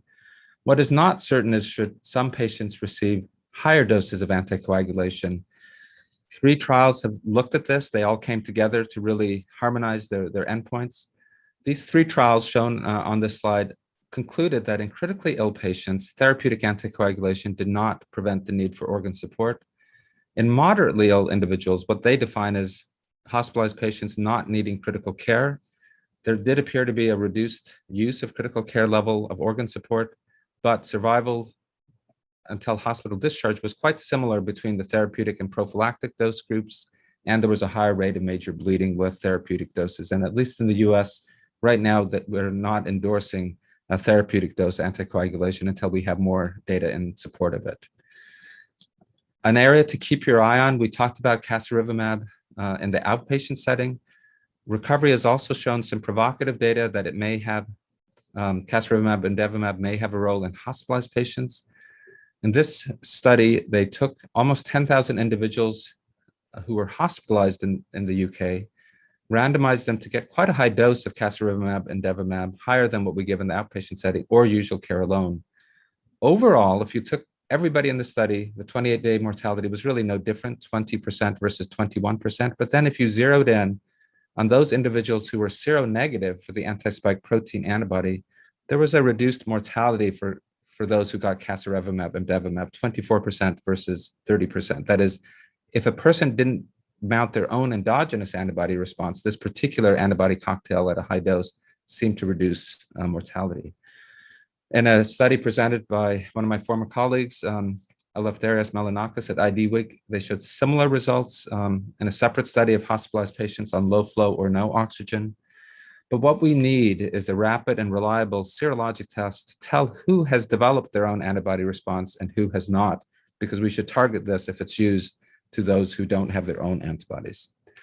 Another area that I think bears watching are the whole issue of inhaled steroids. I think, to my mind, the jury is still out, but there are some suggestive data for inhaled budesonide. A small study done in the UK showed a decrease in urgent care visits. A larger study done in the UK called Principle showed with inhaled budesonide an improved time to recovery. There was a trend towards decreased hospitalization death, but you see a relatively small difference of 6.8% in the budesonide group versus 8.8% in the open label non-budesonide group. People and their clinicians knew what was being given. A preprint has looked at a different inhaled steroid called ciclesonide. This one is placebo-controlled, 400 individuals, but no difference in days to alleviation of symptoms in the placebo and the inhaled steroid group. A little bit of an effect on hospitalization and death, but not significant if you look at hospitalization death in total. These are the two guidelines that Dave Thomas mentioned at the outset. These are areas that I think these guidelines recommend against or suggest against: hydroxychloroquine, azithromycin, lopinavir, ritonavir, and then convalescent plasma in hospitalized patients, particularly immunocompetent hospitalized patients. Where there's insufficient data is for the use of ivermectin, fluvoxamine, inhaled steroids, vitamin C, zinc, and colchicine. So this is now putting it all together in terms of what we know to date. The pre-exposure prophylaxis, post-exposure prophylaxis, I haven't stressed, but there are data in support of the antibodies. We've really focused on mild illness, moderate illness, where antibodies and perhaps molnupiravir will have a role. We've talked some about severe illness where remdesivir and dexamethasone are the mainstay, and there may be other drugs that have a role in select patients like IL-6 inhibitors or JAK inhibitors. So here's my summation before I draw some lessons from HIV. Therapy for COVID-19 depends on the person in front of you and the severity of disease. It is really not a one-size-fits-all. Antiviral therapy, including these monoclonal antibodies, have their greatest benefit early in disease when viral replication is active, and perhaps in those individuals who can't mount their own antibody response. Immunomodulators, including dexamethasone and tocilizumab or baricitinib in select patients, have their greatest benefit later in the course of disease when there's excess inflammation and someone is on oxygen, not in early disease. And new therapies, including oral agents, are desperately needed. So let me, in the last minute, reflect on COVID-19 and HIV, starting with some data and then some lessons. And this will now harken back to the lessons from Suniti Solomon. So there are important data that have shown that HIV are associated with worse COVID-19 outcomes. This is one of many studies, but I put it up because it's a large study sponsored by the WHO with an enormous number of hospitalized individuals around the world, close to 270,000, of which close to 16,000 had HIV. In this study, HIV increased in-hospital mortality by about 30%. And in a separate study, unsuppressed HIV was associated with worse COVID-19 outcomes. Now, why might that be? Jean Triand and I wrote an editorial reflecting on this area. It may be the immunodeficiency of HIV. We know immunocompromising conditions put people at risk for severe COVID, but it also may be the residual inflammation in people with HIV who are on antiretroviral therapy. This idea of an immune dysregulation legacy effect may play into COVID outcomes, although this is not proven. What is certain, though, is that people with HIV have an increasing rates of comorbidities that are also risk factors for severe COVID-19. And also what is without doubt, and this now links to the legacy of Dr. Solomon, is that the social determinants of disease really drive much of what we're seeing both with COVID and HIV. We published a paper early on in the pandemic back in March, pointing out the disproportionate burden of COVID-19 among racial minorities in the United States. And this too is a risk factor for worse COVID-19 outcomes. So in my last slide, I think there are several important lessons from HIV and from Dr. Suniti Solomon for COVID-19. The first, and for those of us who's done HIV care for a lot, this really rang true in COVID. Those pressures to deploy interventions that we all faced in the 1980s and 90s came back again in a manifest way in the early days of COVID. And so the pressures to deploy interventions must be tempered by the importance of finding out if a treatment does or doesn't work. The inspirational legacy of the people who took part in those early randomized trials in HIV extends to COVID. Randomized trials not only can be done during a pandemic, but must be done during a pandemic. We don't know during a pandemic what doesn't work. And just like with HIV, our progress in COVID-19 will and has been an iterative process, one advance building upon another.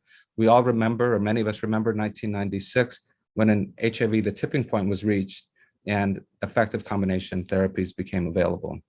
But I think the most important lesson of HIV for COVID is the lesson that Dr. Solomon has taught us time and time again. Global equity is essential, access to care is essential, and compassionate care is our guiding light. And that is her legacy for me, and I think for the fields of COVID-19 and HIV. So with that, I'm going to turn it back over to Dave Thomas, and thank you for inviting me to speak today.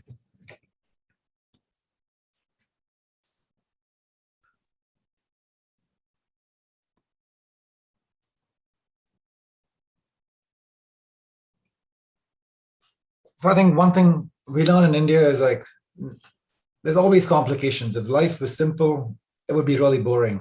So in true fashion, we did lose the AS and DG's connection. And as we also say in India, everything will be okay in the end. If it's not okay, it's not the end. And so we're going to pick up where AS and DG left off. So he left off talking about the first 95, where we were talking more about the challenges it takes to reach that last 15%. So sir, over to you, and sorry again about the inconvenience. Thank you, Sunil. As I was saying, that it is indeed my pleasure and privilege. Now it's indeed my pleasure and privilege a second time to join this symposium. So, you look at the brighter side always. Now, where was I? I really don't know, but we start again with the first 95. What are the challenges? Now, I link that directly to the topic of this address, and that is that how and when and the modalities of India by 2030 ending AIDS epidemic as a threat to public health. So the biggest threat that will come to our achievement of this target by 2030 is going to be these populations, which the last 22%, which do not have any risk perception about their behavior. And Sunil, you recall once we were discussing that the young population thinks that, hey, you have the PrEP and hey, you have the ARVs, and we can take care. It's a chronic manageable disease. And we can move on. But then what COVID pandemic has taught us that virus is a nasty piece of thing, and we need to be really wary of it. It comes back in waves, as we are seeing, and we should not be thinking and sitting satisfied in our smugness that things are good as far as HIV/AIDS epidemic is concerned. It can come back if we do not control it today. Now in India, the epidemic is in concentrated populations. It is not a general epidemic. So the task is easy and the task is difficult because it's easy because we know who the populations are, but it is difficult because those populations are hidden. They are the high-hanging fruits or the invisible fruits. How do we plug them? How do we bring them? How do we? And many of them would not like to be seen as being part of the program, as being taking services from the program. How do we handle that issue? How do How do we come to them without, allowing them to go? They do not want to go out of their bubble. Okay, within their bubble, how do you take services for these people? So this is first challenge. But in India, as you know, our prevention model has always been the unique social contracting model, where it is the people who are impacted through the peers, through the civil society groups, through their own NGOs. We engage with them in small numbers. We talk to them, we bring them for tests, we bring them for we connect them with services, and if those of them who are tested as positive, we link them to treatment. The challenge again in treatment is to keep them on treatments to avoid LFUs or to bring back LFUs. So this is the challenge of first and second 95.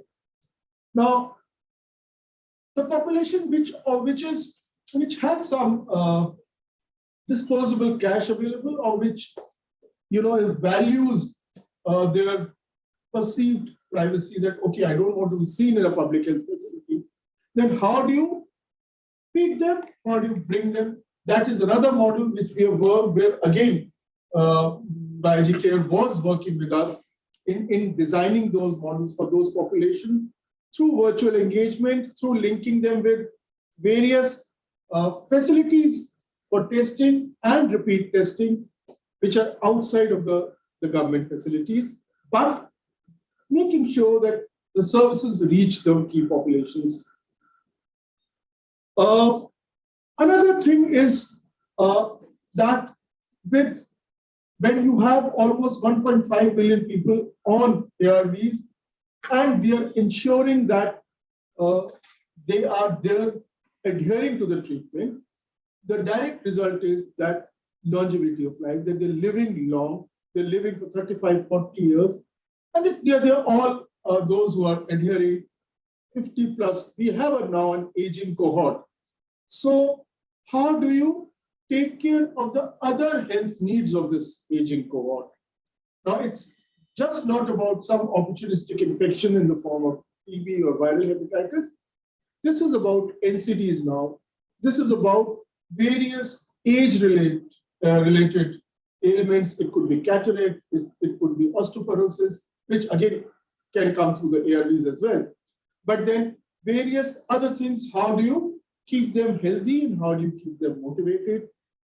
In the national program, in the phase 5, the current phase, which is now underway, we have a special module for that. We are working on that through the public health systems, where the various machineries and various models and various facilities of public health systems we plan to utilize for getting services for PLHIV, for NCDs, for cancers, for hypertension, for ophthalmic things like cataract and glaucoma, which is age-related. There, how do you bring these services to them? So that is a challenge which we are trying to meet. We are also trying to innovate on one-stop centers, because the same person cannot go for various kind of treatments in the same hospital or different hospitals to different departments or different windows. So how do you have one-stop centers? Also, then there are needs for populations. For instance, the transgender people would have certain other health needs, which our program strictly cannot cater to, but it can facilitate being part of a health system. So, and then there are health-related issues, there are mental health-related issues. I'm parking this mental health because we'll come back to that, because that's again been a learning from the pandemic. There's a sudden focus on mental health like never before. So, but coming back to these key populations, how do we make a one-stop center for them in various healthcare facilities or close to healthcare facilities? Also, when the populations are on the fringes of society, at the margins, how do you build confidence? How do you build kinship? And how do you make them feel that the program is there for them? It is ready and willing to provide various kind of support and services or facilitate through its channels these services. So this is another model which we are working. So you have the one-stop center, you have the what we call Sampoorn Suraksha.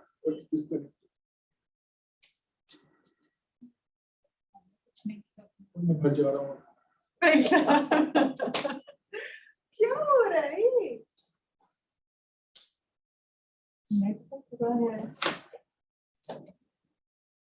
क्यों हो रहा है? अपने किसी से लगा लेते ना फिर डोंगल से। डोंगल से लगाया because that was not happening. So sir is lying. Sir is lying. No. I'm telling you.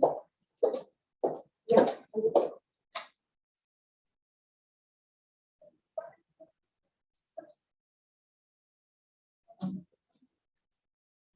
Are we audible, Dr. Sunil? Am I audible, Sunil? Am I audible? Yes, sir, you're audible. You can continue, sir. Okay, thank you. I thought it's getting too much, that I have to come back and go back again. Anyway, good to be back. So what I was saying is that these models, these innovative models of one-stop centers, Sampoorn Suraksha, of catering to their other health needs, catering to the needs of the aging PLHIV population, as well as other needs of the key KPs that the program is building. We are also trying to use in a big way IT for that. Our National AIDS Control Program was famous for various siloed IT solutions, more than 30 of them. In the last more than 3 years, we've been able to bring all of them together, integrate them. These modules continue to be a modular approach, but at the same time, the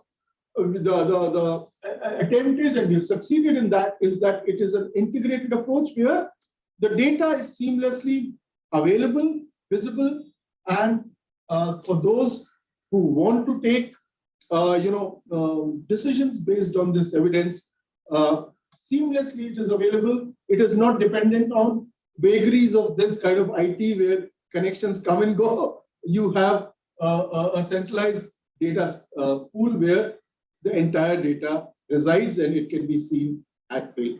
So that also helps us A, in decision making, and B, in service delivery. Also, it reduces waiting time for the people at the facilities, whether it is testing or at the ART centers. Simultaneously, a targeted approach, an approach where those who need, who are more stable, who are more responsible, we give them targeted, tailor-made services for them, customized services for them, that multi-month dispensation, they can get themselves tested with reference to the baseline test, and it can be reported through an app or through an email. And now we also, this year we're going to start teleconsultations where a PLHIV need not come to the facility. Counseling, etc., can also be given virtually. And these are again learnings from the pandemic. And then, drugs can reach them at the place. So the idea is to mainstream in the next 5 years what was a target, what was a siloed program. It has succeeded. We need to adapt these learnings in the larger healthcare settings. But at the same time, in the next 5 years in India, we plan to link them to connect them with the mainstream other health systems, because if the populations are living long, if we are saying that stigma and discrimination has to end, if we are saying that this is no longer a death warrant, then the populations affected and impacted need to get their services wherever they want. And IT can enable that. There should be no duplication.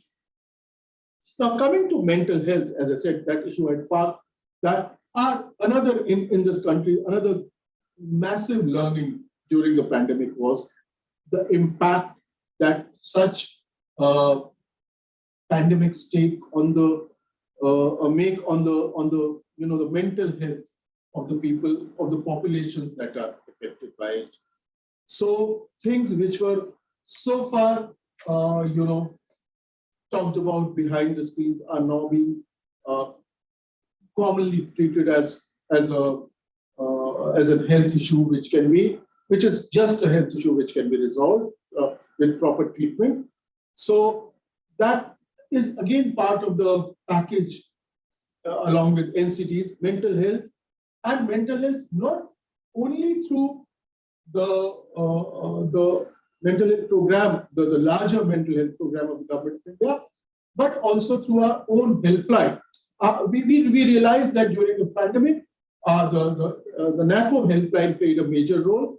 We were able to link it with the mental health helpline of the ministry, and thereby creating synergies. So that is an issue where we need to again focus. We need to maybe build synergies with our colleagues who are working in that area and need to bring those learnings into the program. So leveraging the technology, virtual outreach, linking them, the populations to private healthcare providers, those who want that. Now, in this country, almost about 100,000 people or more, beyond the 1.5 million that PLHIV that are catered to by the program, about 100,000 are taking treatment from private medical practitioners. One threat that many of them face, and these are specialized medical practitioners, is that they are afraid that the national program should not be able to snatch their patients. Now, we are trying to have a dialogue with them, which we started almost a couple of years ago, that we're good, you take care of these patients. We only want that they should be taken care of in a proper way, that the regimen which are approved should be administered, that there should be baseline testing, and also that once a year viral load testing should be done. So this year we are planning that through approaching the private practitioners, that those of them who want their patients to be tested for viral load in a government facility, we'll facilitate that. Initially, they'll have to visit the facility for testing, but eventually we're going to have the DBS. So in that case, these people need not even visit a government facility, and their viral load can be tested and the results communicated to the private practitioner. The idea is that we should know that their viral load is under control, that these people are being treated properly. That's all that we want. So this is another innovation that we're trying to do, building bridges and confidence of private practitioners in the work that we do in the national program. So that was one more thing that so these are all strategies, these are all little levers that we want to utilize in reaching the last 20-25% of the population, 22% of the population, so that the risk that we face of another wave is negated and we are able to consolidate on the gains that we have accrued in the last 20-25 years. Another thing that we did just before the pandemic started in 2020 was, almost universalizing dolutegravir as the first line treatment. So this has actually largely gone unnoticed because not normally, when it happens, people talk about it, but it all happened. The dispensation started during the pandemic, but quietly we were able to cover almost the entire entire population which we had identified for dolutegravir based regimen to this regimen. There are lesser side effects. It's a much more benign kind of a regimen. So that also we hope to reap the benefits of that in the sense that our populations will be much more healthier, much more productive, and those of them who want to work as peers in the program, they're there, and otherwise they lead a productive life. So these are basically our program's strategies for the next 5 years to see where we head towards ending AIDS as a public health threat in this country. But as this pandemic is teaching us, we cannot take the virus for granted. We cannot take the behavior, the way the populations behave for granted in a country like India, as is in the case of the United States, one size doesn't fit all. There are populations, even when we look at vaccination of COVID, there were populations which embraced it immediately and wholeheartedly, and there are population segments which are still questioning it. So, and many of them are educated and enlightened segments of population. So we will have to make a concession in our strategies for such instances and such people or such segments when we design any strategy. So it is learning as we go, learning as we work, and to constantly rejig, to constantly innovate, and to constantly learn from each other. This is what we learned from Dr. Solomon, Dr. Suniti Solomon as well. She started alone. She started without any tools, without any technology at her disposal in 1980s and 1986. The first samples, I'm told, were sent to Johns Hopkins way back in 1986 for the confirmatory test. We have come a long way, but the template remains the same, the template of extreme compassion, involvement, passion for the work, of innovation, of engagement, of a seamless world, of a world devoid of international boundaries, of all of us working together, because virus, as you know, doesn't know any boundaries. So that model in this country, and I'm sure globally we're going to follow, that is going to be a lasting tribute to Dr. Solomon. I want to thank Biology Care and Sunil for inviting me. I also have great hopes in Dr. Sunil taking the legacy of Dr. Suniti forward. And it is my privilege to be here talking to you. Thank you very much. Thank you, sir. Thank you for sharing the vision of NACO, and which includes very innovative and progressive models. And also thank you, Dr. Gandhi, for a very informative session. I'm Dr. Manish Mamrut, and moving forward, we welcome our next eminent speaker, Dr. Judith Courier. Dr. Courier is a professor of medicine, chief of the Division of Infectious Disease at University of California, Los Angeles. She has been involved in the clinical care of a person living with HIV over last 20 years, and she is associated with multiple clinical research and trials. Her research has focused on areas like HIV therapeutics and long-term complications of HIV disease, with an emphasis on sex differences and antiretroviral therapy, cardiovascular diseases, and women's health. She will be talking on the topic management of HIV infection, what to expect. Over to Dr. Courier, please. Thank you very much.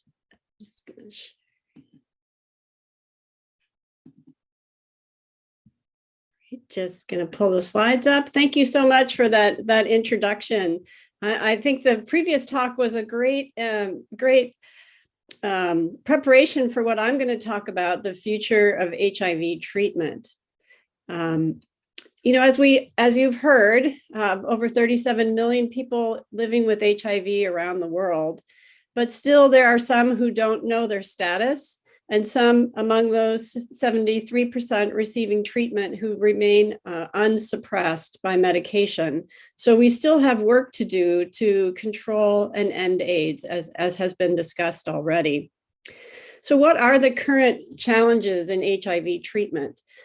Clearly, early diagnosis and global access to care and treatment remains a major priority. And at the current time, the need for lifelong therapy with simple, safe, and effective treatments that can be used in all populations, including during pregnancy and for children. And we still also need therapy for people who have challenges taking a daily pill. We also need, as a part of treating HIV, effective prevention and treatment for co-infections and comorbidities that continue to cause morbidity and early mortality for people living with HIV. So the topic of the future of treating HIV is clearly a very big one. I'm going to focus today on the status of I'm going to focus today on the status of simple and safe effective therapy and talk a little bit about some of the new drugs that are coming along for treatment. I'll touch on the prospects for an antiviral free remission or HIV care, and then end with a focus on the importance of healthy living with HIV, as we just heard about. So simple, safe, and effective treatment. So we do have one single tablet regimens that have been developed for treating HIV that include a combination of 2 or 3 drugs. And actually, globally, there are 11 different single tablet combinations that have been developed. And that's really extraordinary that we can treat this infection with a single tablet. As you've heard, the combination of tenofovir, lamivudine, and dolutegravir, also called TLD, is globally the first-line treatment and is now being effectively rolled out. And we've seen recently that this combination is actually safe and effective in pregnancy and even superior to the previous standard efavirenz, tenofovir, and FTC. It's also currently recommended for children over 4 weeks of age and is being studied in the youngest age groups. So it's currently being expanded globally to replace first-line NNRTI therapy. And as you've heard, this is been happening throughout the pandemic, although there have been many disruptions globally. It's incredible advance to have this single tablet that is very safe, but it does still have some challenges. Severe weight gain occurs in a subset of people, most notably those who start treatment late and more commonly among women. We don't yet know the full consequences of this weight gain, particularly risks for diabetes and cardiovascular disease in a subset of people who are already at risk for those complications. And currently, this treatment, the benefits of this treatment greatly outweigh any risks. And it is certainly a major advance to have for first line. But what else is in the pipeline? Well, right now, these are guideline recommendations from around the World Health Organization, Europe, United States, and just to highlight that first-line treatment with integrase inhibitors is globally the standard of care. There are some alternative regimens, and particularly some 2-drug combinations. So there are 2 drug combinations, and the one with demonstrated efficacy that is used often in first line in some settings is dolutegravir with lamivudine without the tenofovir. There also are several different combinations that have been used in people who, after they achieve viral suppression, can go from 3 to 2 drugs. And these include the boosted protease inhibitors with lamivudine. I mentioned dolutegravir, lamivudine, dolutegravir, rilpivirine, and then the long-acting combination of dolutegravir and rilpivirine, which I'll talk about, which is given as an injection. And these 2-drug combinations have been shown to be potent and have a high barrier of resistance and are well tolerated. And so there's promise for being able to effectively treat HIV with fewer drugs. However, there are some limitations that make this unlikely to replace our current 3-drug regimens in many parts of the world. And the most significant of which is people with chronic hepatitis B or those who are not immune, because these 2-drug combinations don't provide effective treatment for Hep B. Now, if we come up with a cure for hepatitis B, this may become an option in the future, but now not currently recommended. We have insufficient data with 2-drug combinations in pregnancy. The concerns if there's resistance to either drug or among people who have high viral load, and also some hesitancy about using these in the same day start programs where people are put on treatment immediately after diagnosis when there's uncertainty about their hepatitis B status. But 2-drug regimens for some people are becoming used much more commonly. We also have several new options on the horizon, and it's very exciting at this point in the HIV pandemic that we still are finding new ways to treat this virus with approaches that are both long-acting, but also with new mechanisms of action that will be effective for viruses that are resistant to our current treatments. And I'll talk about a few of these new treatments on the horizon. The first one is the combination of long-acting cabotegravir, an integrase inhibitor, and long-acting rilpivirine. These are given initially daily oral pills, and then when people achieve suppression on them, can be given by injection every 4 or even as long as every 8 weeks. The rilpivirine is a non-nucleoside reverse transcriptase inhibitor, is given at the same time every 4 or 8 weeks. So this has been approved in the United States for monthly use and in the EU for every 8-week use. But again, it cannot be used in people who have a history of hepatitis B. And we're just learning about how it might be used in people who've not yet achieved viral suppression. But I consider this sort of the version 1.0 of long-acting treatment. And it's interesting how people living with HIV have shown interest in an every 4 or 8 week substitution for their treatment. The challenges are the delivery system that we need to have in place for this to be effective. Where are these injections delivered? How are the medications obtained? And how do we ensure that people have steady access to their treatment so that they don't miss a dose? But I think it's a start in some settings as a way to replace daily treatment with a less frequent injectable treatment. The next thing I'll talk about is one of the new drugs, islatravir. And this is a nucleoside reverse transcriptase translocation inhibitor, which is a little bit different mechanism of action than the nucleoside reverse transcriptase inhibitors we've had for decades, efavirenz and nevirapine. And it basically inhibits or prevents the opening of the reverse transcriptase binding site and prevents nucleotides from being incorporated into the viral DNA. It also blocks further replication so that it has sort of 2 different mechanisms of action. It's currently being developed both for treatment and prevention, and is even being formulated as an implant. It's being studied as a daily pill with doravirine and NNRTI as a single tablet. And inside cells, it has a half-life up to 128 hours. So it has potential to be given daily, once weekly, even once monthly, or even once a year in the implant formulation. So that's a very exciting development in terms of long-acting treatments. The rates of viral suppression in some of the preliminary studies with daily islatravir, when it's combined with 3TC and TDF, is similar to the NNRTI regimens. It's also been looked at in a 2-drug combination with doravirine, given once a day, and has a very good safety profile, with the most common adverse events so far look like headache and diarrhea.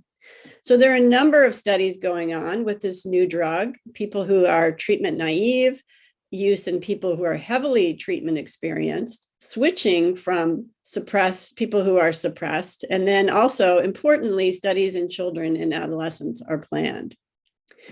Next is lenacapavir, which is another new mechanism of action. So this is an exciting new drug. It's been studied both in multi-drug resistant HIV and in people who are treatment naive.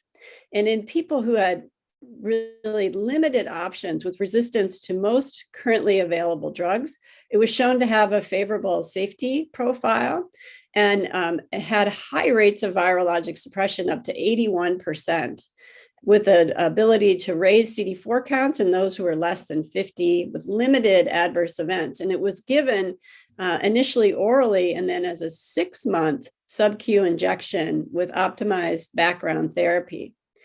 There was resistance in 4 of the participants in this first study, and that does cause some concern about what the barrier of resistance is for this new drug, but data do support ongoing evaluation, both for treatment and prevention in a range of patient populations. So currently it is being studied in treatment naive compared to the standard integrase-based regimen. So the thing about these new drugs that are long-acting is they need to find partners to be able to create long-acting regimens. And it was very exciting this past year when Merck and Gilead, the makers of islatravir and lenacapavir, reported that they plan to work together to develop and commercialize these long-acting investigational treatments. Currently, the dosing formulations are not identical for these, but we look forward to seeing ways in which they may be combined for new long-acting regimens that don't require an IM injection. Now, just a note about another option for long-acting treatment are broadly neutralizing antibodies against HIV. And you hear about these more today, but these are, antibodies that target conserved epitopes on the virus that can both neutralize it and then also augment the immune response. These are being developed in formulations that can be given sub-Q and IV, and may form a component of long-acting treatment in the future. And in fact, studies are going on currently looking at the long-acting cabotegravir combined with a broadly neutralizing antibody as a proof of concept. So people who are suppressed on treatment converting over to this long-acting treatment, or the combination of broadly neutralizing antibodies to replace oral treatment. They're also being looked at in first-line therapy. So a whole new approach to treating HIV. So the future of antiretroviral treatment has gone from daily single tablets that may transform in the future to weekly or monthly, or even perhaps we can dream once a year treatments. There are some limitations for the current long-acting regimens, as I've highlighted, for people with hepatitis B. But this is really continuing to evolve beyond what we have right now. But what about strategies to achieve ART-free remission? Is it really possible that someday people living with HIV will be able to stop their treatment and control the virus? So there's a lot of work going on to achieve an ART-free remission, as it's referred to. And the main barrier to this ability to do this is the HIV reservoir. And the reservoir is a population of long-lived cells that harbor transcriptionally inactive but replication competent HIV viruses, proviruses. So they're integrated into the host genome. And so the strategies are to try to reverse this latency, shock the virus out, and then try to kill it with antiretroviral therapy or immune-based clearance.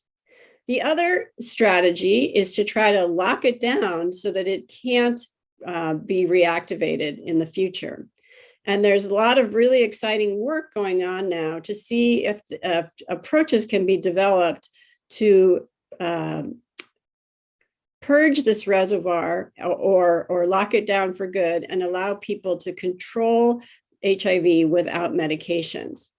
So first of all, we're working very hard to try to find ways of measuring this reservoir so that we can monitor it on treatment. And then looking at different ways, as I mentioned, to get the virus released from the cells and then enable the killing of these cells so there's no longer a reservoir. The block and lock approach uses agents to lock the virus down so it won't replicate when the antiretroviral therapy is stopped. And this is through the use of immune control, either broadly neutralizing antibodies or therapeutic vaccines. A third approach is to try to edit the genes to cut out the integrated HIV from infected cells. At this point, these studies are still in the early stages, and they require really close collaborations between research teams and people living with HIV who would contemplate participation. But it's exciting that this work is continuing. And the fact that we have 2 people who have been shown to be able to have an ART-free remission after chemotherapy and transplant settings, we know it can be done. Those approaches are not safe for the general use, but it shows us that there is a way forward. But as we think about the long term until we have a cure, I just want to go back to what the previous speaker was highlighting is that there are many threats to healthy living with HIV that we need to integrate into our care systems. Many chronic diseases occur more commonly in people living with HIV, and as they age, this leads to morbidity. And so this needs to become a focus of our treatment of HIV beyond just antiretroviral therapy. And many of these conditions are shown here on this slide. One recent study called the Reprieve trial, which is going on globally, is following people who are at risk for HIV, but don't yet meet criteria for the use of statin drugs.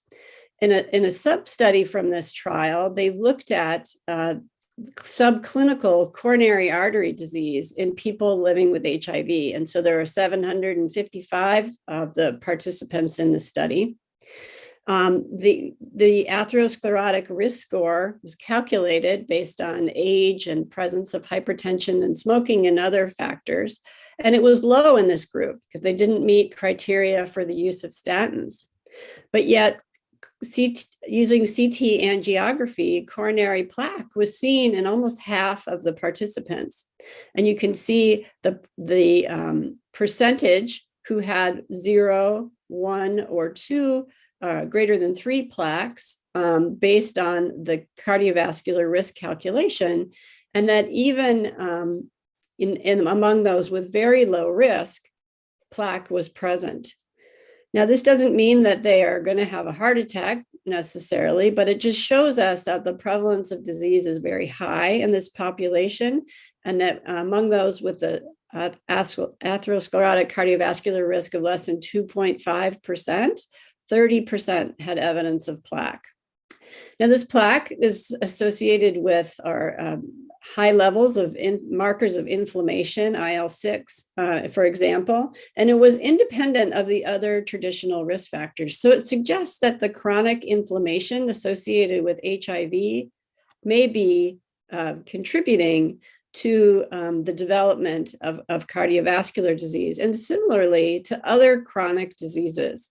So this is, I think, a major focus of treating HIV is not only do we need to control the virus, but we need to think about chronic disease.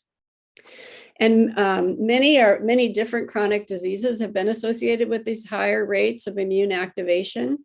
And so the approaches that we need to think about here are, in addition to ensuring viral suppression, is paying attention to things like smoking cessation, diet, and regular exercise. In addition, there are many pharmacologic interventions that are also being studied to see if we can reduce this chronic inflammation in people living with HIV. So this will be a major area of continued research in the future. And I think is important, as was discussed by the previous speaker, about how our care systems need to be organized and devoted to the care of chronic disease in people that are living with HIV. So just to summarize, this is kind of a whirlwind tour through the treatment of HIV. I think the development of safe and effective antiretroviral therapy has been one of the most important advances in the last 40 years. And there's no doubt that it has made a major impact on many people's lives. But I think it's also important to recognize that there's still more we can do.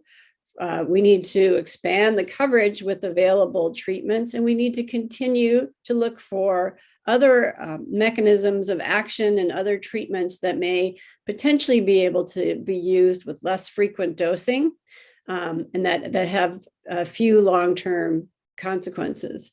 In addition to antiretroviral therapy, we need to pay attention to lifestyle modification and prevention of chronic disease, the idea of living healthy with HIV.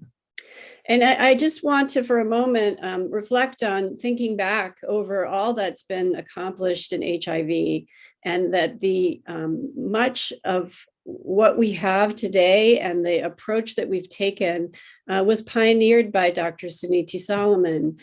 She was really one of the voices calling for high quality clinical research to try to understand how we best approach this. And I think that we should all be so grateful for her leadership, because it's helped to make what we have today possible. And so it's really an incredible honor for me to be here today with you all and to talk about the future of antiretroviral therapy. And hopefully we continue to work together until we can end AIDS for all. So thank you very much for allowing me to join you here today.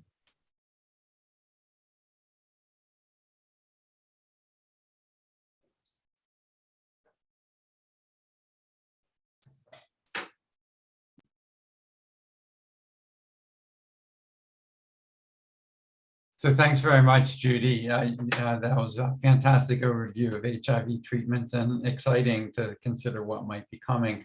And you get the award for from the West Coast of the United States, being the first to wake up for this symposium.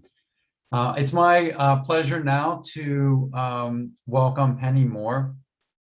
Penny has been at the forefront of efforts to develop a vaccine for HIV by understanding how our bodies form neutralizing antibodies to HIV infection, how those antibodies work, how they don't work, how they continue to be made even as infection is ongoing. So her work's been terribly important to inform the issues of HIV vaccine development.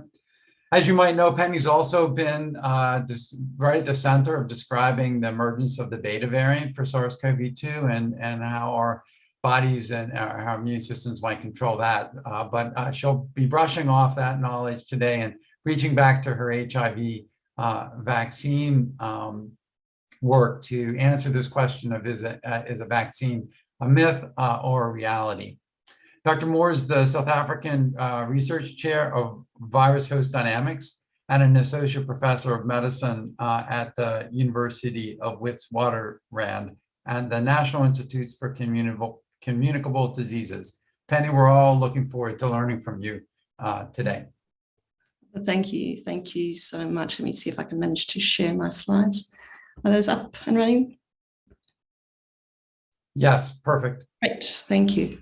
And yeah, thank you very much. It's a real honor for me to be able to speak today. I never had the privilege of meeting Dr. Solomon, but I've heard a lot about her from many people over the last few weeks, particularly. And so it's a real honor to be able to try to capture some of the work that is ongoing in terms of HIV vaccines, and to take you through what is out there, what is happening at the moment, and then hopefully to persuade you whether I think an HIV vaccine is a myth or a reality. And I'm sure you have no trouble guessing which one I'm going to go with at the end of that. So let me declutter all of this. So you've probably heard from many talks over this symposium that the numbers of new HIV infections are declining steadily, as you can see in this graph, but definitely not fast enough, and particularly not in regions like South Africa, like the whole of Africa in many areas, and India, where really we urgently need an HIV vaccine. Vaccines are, as we've learned from COVID, particularly in the last few months, one of the most incredible public health tools, and they're cost effective, they're effective, they last for years to decades to a lifetime if they're well designed, and so I think many of us firmly believe that to end the HIV epidemic, we need an effective HIV vaccine. I think it's useful. As you heard, I've been distracted lately by COVID research, along with virtually everybody else, I think. But I think it's useful to compare and contrast these two global pandemics in terms of where we've been most hard hit.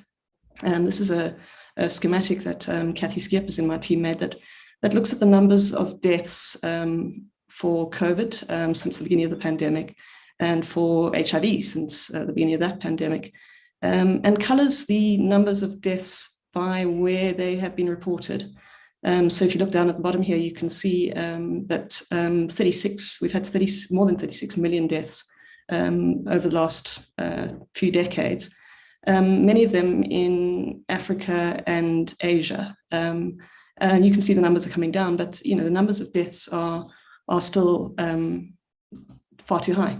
If we contrast that to the situation with COVID, it's slightly different. It's by no means a trivial number of deaths, millions of deaths here too. They're not at the order of 36 million. But the locations of where these deaths have been reported are slightly different. And I think this is something for us to reflect on as a community and think about what drives an international response to a pandemic. As you can see, for COVID, many of the deaths have been reported in the Americas and Europe, and fewer in Africa and Asia. And it's a very different situation to the HIV pandemic. And watching the COVID vaccines being developed and being part of the research that has emanated from these incredible vaccines has been remarkable. It has been an amazing race. The first phase 1 trial was started in March of 2020, which was just 2 months after SARS-CoV-2 was discovered. And existing platforms that had been developed largely for HIV vaccine research were rapidly repurposed to COVID-19. Hundreds of candidates, I've given up putting the number in here because it's literally hundreds of candidates in preclinical and early development, at least 32 undergoing efficacy testing, and depending on what you believe, 7 or 8 approved for use. And it's really a very, very stark contrast to HIV vaccine research, where after 20 years, we still have no effective HIV vaccine. And I'm often asked the question, why is that? But it's not just because it's a simple thing. Designing a vaccine against HIV and developing a vaccine against HIV has proven incredibly difficult. And there are good biological reasons for why developing a vaccine to HIV is infinitely harder than it has been to develop a vaccine against SARS-CoV-2, despite the fact that the same platforms in many cases have been used. In SARS-CoV-2, our immune response is able to effectively clear the infection. And that's a big difference to HIV, where the immune system cannot clear HIV and it becomes integrated into our DNA. We've heard a lot about variants for SARS-CoV-2 in recent months, but actually compared to HIV, SARS-CoV-2 has a very stable genome, and HIV is much, much more mutable, many more variants emerging constantly, even within a single infected person. In SARS-CoV-2, almost everybody who is vaccinated or infected develops cross-reactive neutralizing antibodies, and that's because the antibodies don't need to mature. They literally pop out ready to go, and they are cross-reactive. In contrast, very few people develop antibodies that are broadly neutralizing. What we mean by broadly neutralizing is able to recognize diverse strains from across the world. Very few people develop these broadly neutralizing antibodies. And those that do only develop them after many, many years. They need extensive somatic hypermutation, and I'll explain a little bit more how that happens. And then lastly, the antibody response to SARS-CoV-2 is really very focused. And so it's been easy for us to develop vaccines that focus the immune response to the right areas, whereas there are multiple targets on the HIV envelope glycoprotein, and they're extremely well hidden on the virus. So it's the fact that we don't have a HIV vaccine and we do have a SARS-CoV-2 vaccine is not because the HIV researchers haven't been working hard. It's a much more complicated biological question. There are a number of HIV vaccine efficacy trials that are either currently underway or recently occurred, and I'm going to quickly take you through them. I'm going to summarize those that have recently concluded, and then I'm going to focus largely on the bottom half here, because broadly neutralizing antibodies, as you heard in the introduction, are close to my heart and I think are really relevant for an HIV vaccine. The first vaccine that I'm going to mention built on the very famous Thai trial, the RB144 trial, where we did see moderate protection. It wasn't a massive level of protection. It was around about 30%, but we did find a correlative protection, non-neutralizing V1, V2 antibodies that seemed to be associated with reduced risk of infection. And it was after many years of vaccine trials that showed no effect whatsoever, it was the first signal of possible success that we had. Building on that trial came the HVTN 702 trial, which started in October of 2016 when it was called UHAMBO. And that evaluated very much the same schedule, same principle of a vaccine. It was a preventative vaccine based on an LVAC with essentially a bivalent subtype C protein boost. It was tested in more than 5,000 people, HIV seronegative people in South Africa. And again, the aim was to test whether non-neutralizing antibodies are potent enough to achieve vaccine efficacy more than 50% for at least 2 years. It was therefore extremely disappointing when these results came out very recently that showed that in fact in the HVTN 702 trial there was no difference between the vaccinees and the placebo arm. And I think that really forced us as a field to sit back and think hard about why that might be. And there are many, many possible reasons, unfortunately, which makes it difficult to work this out. There were many differences between RV144 and the HVTN 702 trial, and these included adjuvant, the prime boost sequences, the viral genetics. The viruses circulating in South Africa are further away genetically from the vaccine than those in Thailand. We have different host genetics, different host factors, much, and this may be important, a much higher level of HIV exposure in South Africa compared to Thailand, and different levels of immunogenicity. So as I say, many reasons why we saw an effect with RV144 and we did not see the same effect with HVTN 702, and lots of things to learn from the fact that this didn't work. So we'll watch that research in the next few months. Another vaccine, another set of vaccines that really also very recent is the Inaugural and Mosaico vaccine trials, HVTN 705 and 706. These are trials of a adeno 26 vectored mosaic vaccine. And when we talk about a mosaic, essentially what the developers of this vaccine have done is they've tried to pull parts from different HIV strains. So all the conserved bits that they can do to make a mosaic of what we think may be conserved epitopes. And the aim of that is obviously to increase the coverage by incorporating as many elements of different subtypes as possible into a vaccine.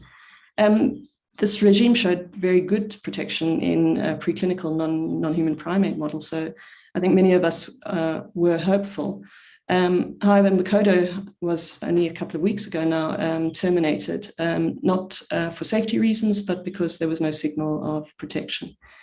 The sister trial, Mosaico, is actually currently still ongoing. And you may wonder why, but there are again some interesting differences between Makoto and Mosaico, including where the trial is being conducted, which affects many things. For example, the clade of the virus in Makoto is in the context of clade C, whereas Mosaico clade B, different populations, different routes of transmission, and different levels of PrEP. So although Makoto has unfortunately been terminated, I think there's still hope for Mosaico, and we'll watch that as well. Of course, the other vaccine trial that's currently, large-scale vaccine trial that's currently underway is PrEPVac. And this leverages the fact that there are two different ways to prevent HIV infection. And I took this beautiful picture from their website. PrEPVac seeks to combine two different vaccines with Descovir Truvada and asks if you combine PrEP with a vaccine, can you reduce infection in that way? And it's ongoing currently in Africa, in multiple countries in Africa, as you can see from this map. And I think the results of that are due in 2023 or 24. But now we get on to the broadly neutralizing antibodies. So, and the reason I've separated it into these two groups as I think about the vaccines is that the vaccine trials that I've shown you until this stage in my talk are essentially empiric. They take a series of vaccine candidates and test them and ask, do we see efficacy, based, of course, on a lot of information. But the approach that has been gaining traction amongst those of us who study broadly neutralizing antibodies is a little different. What we've been doing as a field is been looking deeply at those rare individuals who I mentioned in my introductory slide who do make broadly neutralizing antibodies. Those infected people who do make broadly neutralizing antibodies are rare. It's about depending on how you define it, somewhere between 5 and 20% of infected people develop broadly neutralizing antibodies, which I've shown as this red woman here. But I think what's really important to appreciate is that it is not an easy process. Even in infection, where people are being exposed to massively high levels of the virus, which you would think would ultimately drive very good neutralizing responses. Even in that context, it's very difficult for us to make these broadly neutralizing antibodies. We know from studies that we've done and that many others have done across the world, this has been a huge global effort. We know now that these broadly neutralizing antibodies are generated from what was ultimately a very strain-specific precursor, often referred to as the UCA, or unmutated common ancestor.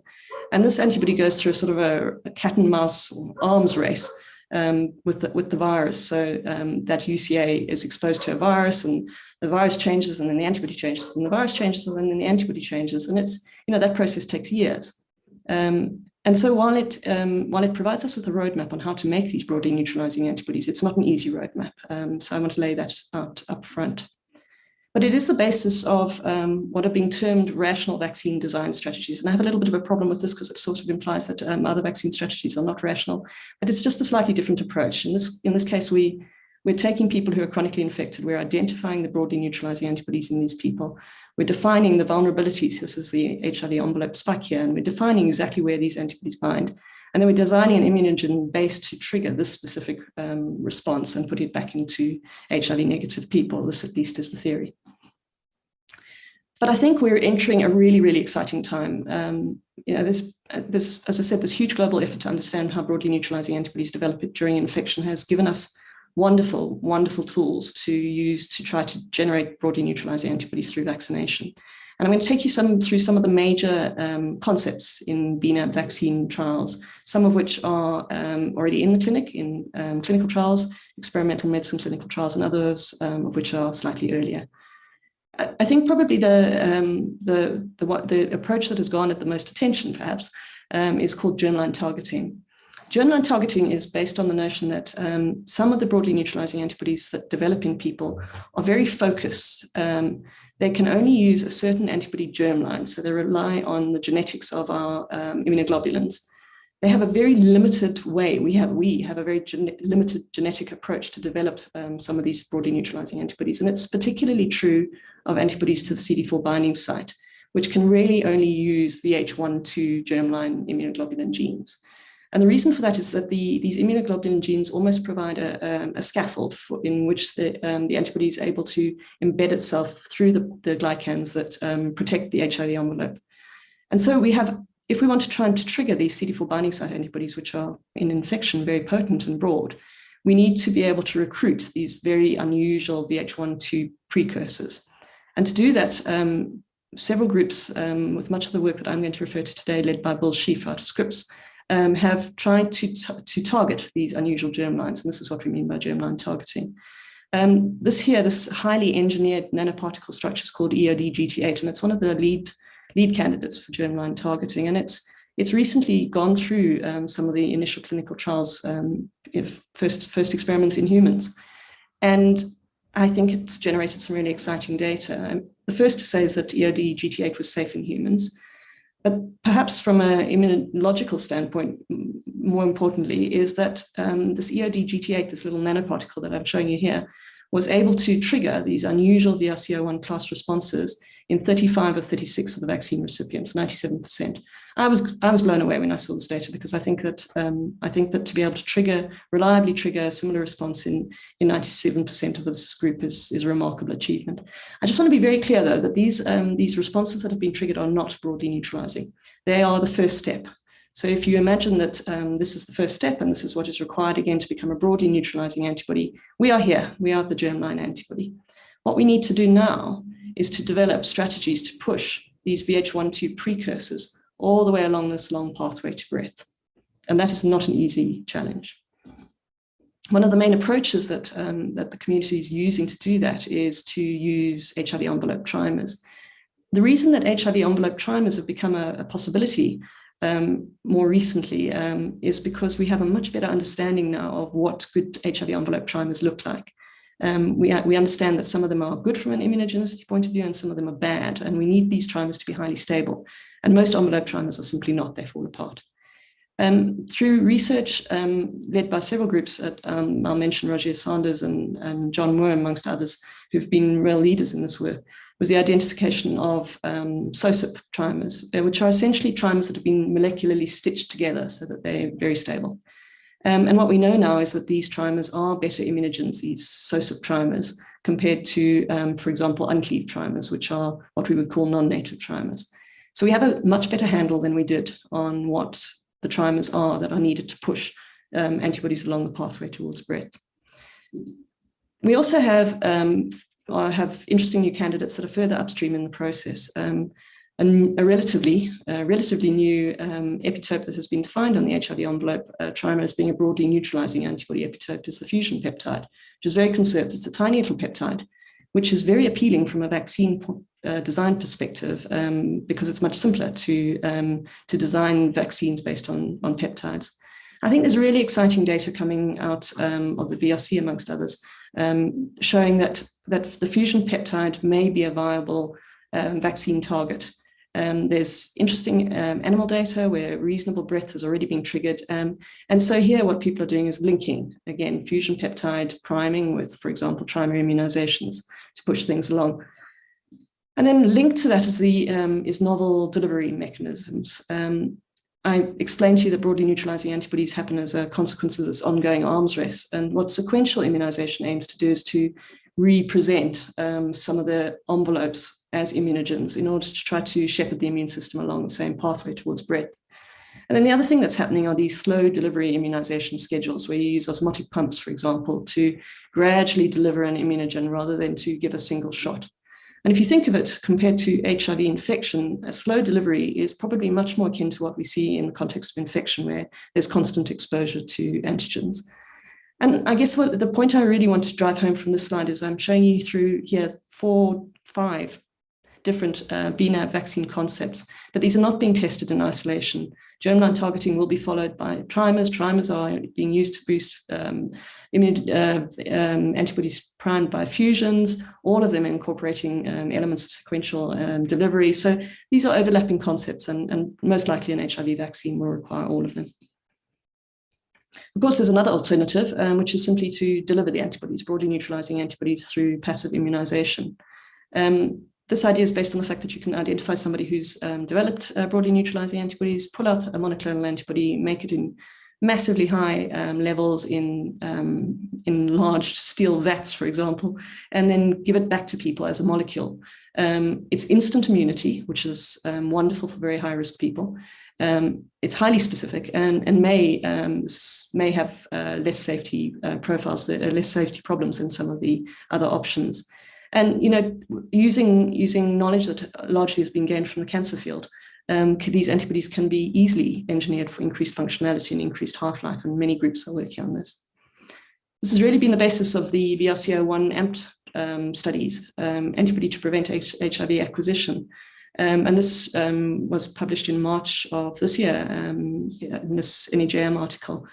The principle of the AMP studies was to use a CD4 binding site antibody called VRC01 that had been isolated by the Vaccine Research Center many years ago in 2010.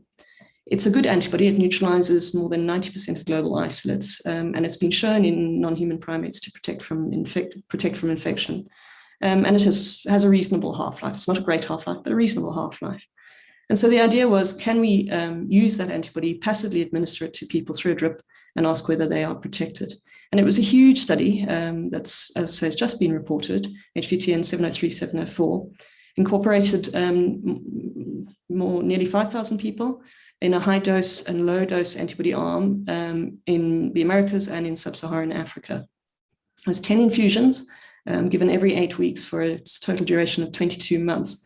I just want you to reflect on that for a second, because when people proposed this trial, I thought this would never work, because I didn't believe that people would have the staying power to come back for a drip again and again and again. But the commitment from the participants was just extraordinary. However, the data that came out, unfortunately, showed no overall prevention efficacy in either 704 or in 703, or even when we combined that data. And that was it was an unexpected finding for me. I believed that we would see some signal globally in this trial. And I think all of us who saw this initial data wondered whether we'd been going down the wrong avenue with broadly neutralizing antibodies for a very long time. But when you delve deeper into the data, as these investigators did in the study, you see that actually it's not all doom and gloom. If you break down the viruses that people in the AMP trials were exposed to by how sensitive they were to VRC01, to the broadly neutralizing antibody that was used in this trial, you see that actually, although antibodies that were resistant to the antibody weren't blocked, that's totally unsurprising. If you're resistant to the antibody, doesn't matter how much antibody you're exposed to, it won't be blocked. And moderately sensitive antibodies, sensitive viruses also weren't blocked. But if you focus only on the subset of viruses that were very sensitive to VRC01, in fact, you do see efficacy in this trial. So although it was not as dramatic as many people in the field had hoped for, there is in fact a signal here in the AMP trial that does provide the first proof of principle that we've had, that broadly neutralizing antibodies can prevent human infection. There's a lot of work going on to investigate this further. I'm just going to give you a couple of examples of some of the lab work that goes on behind these big trials to try to understand the mechanisms. This is work that our lab's been involved in, which is to take people who were infected, who broke through, sequence the virus that infected them, make pseudoviruses or viruses that you can test for their sensitivity to VRC01. And the idea between what's called a sieve analysis, and this is a biological sieve analysis, is that for those people who receive VRC01, you would expect to see that the breakthrough viruses are generally resistant, and that's why they broke through. Whereas in the placebo arm, you would expect to see many more viruses that were sensitive, because, as I said, VRC01 generally neutralizes about 90% of global viruses. So this is work that has been ongoing. This is some of the data coming out of this analysis that looks at the sensitivity, and it's exactly what we thought we might see, though perhaps at less of a dramatic level than we hoped. So this is the placebo, and you can see that if you look at resistant viruses, so focus on the purple viruses, about 55% of viruses in the placebo arm are resistant. But if you look at either the high dose or the low dose arm, you can see that the proportion of resistant viruses is higher. Again, indicating a sort of sieve effect where people who were exposed to VRC01 were generally going to be infected by viruses that were able to break through that antibody. So although it's perhaps disappointing, huge implications for the AMP trial, what we've learned is that we need more potent antibodies, and that is the bottom line. We certainly need combinations, and I'll speak a little bit more about that right at the end, but we need potency, and protection is therefore going to require very high levels of serum antibodies, and that's a high bar. But we've learned a lot.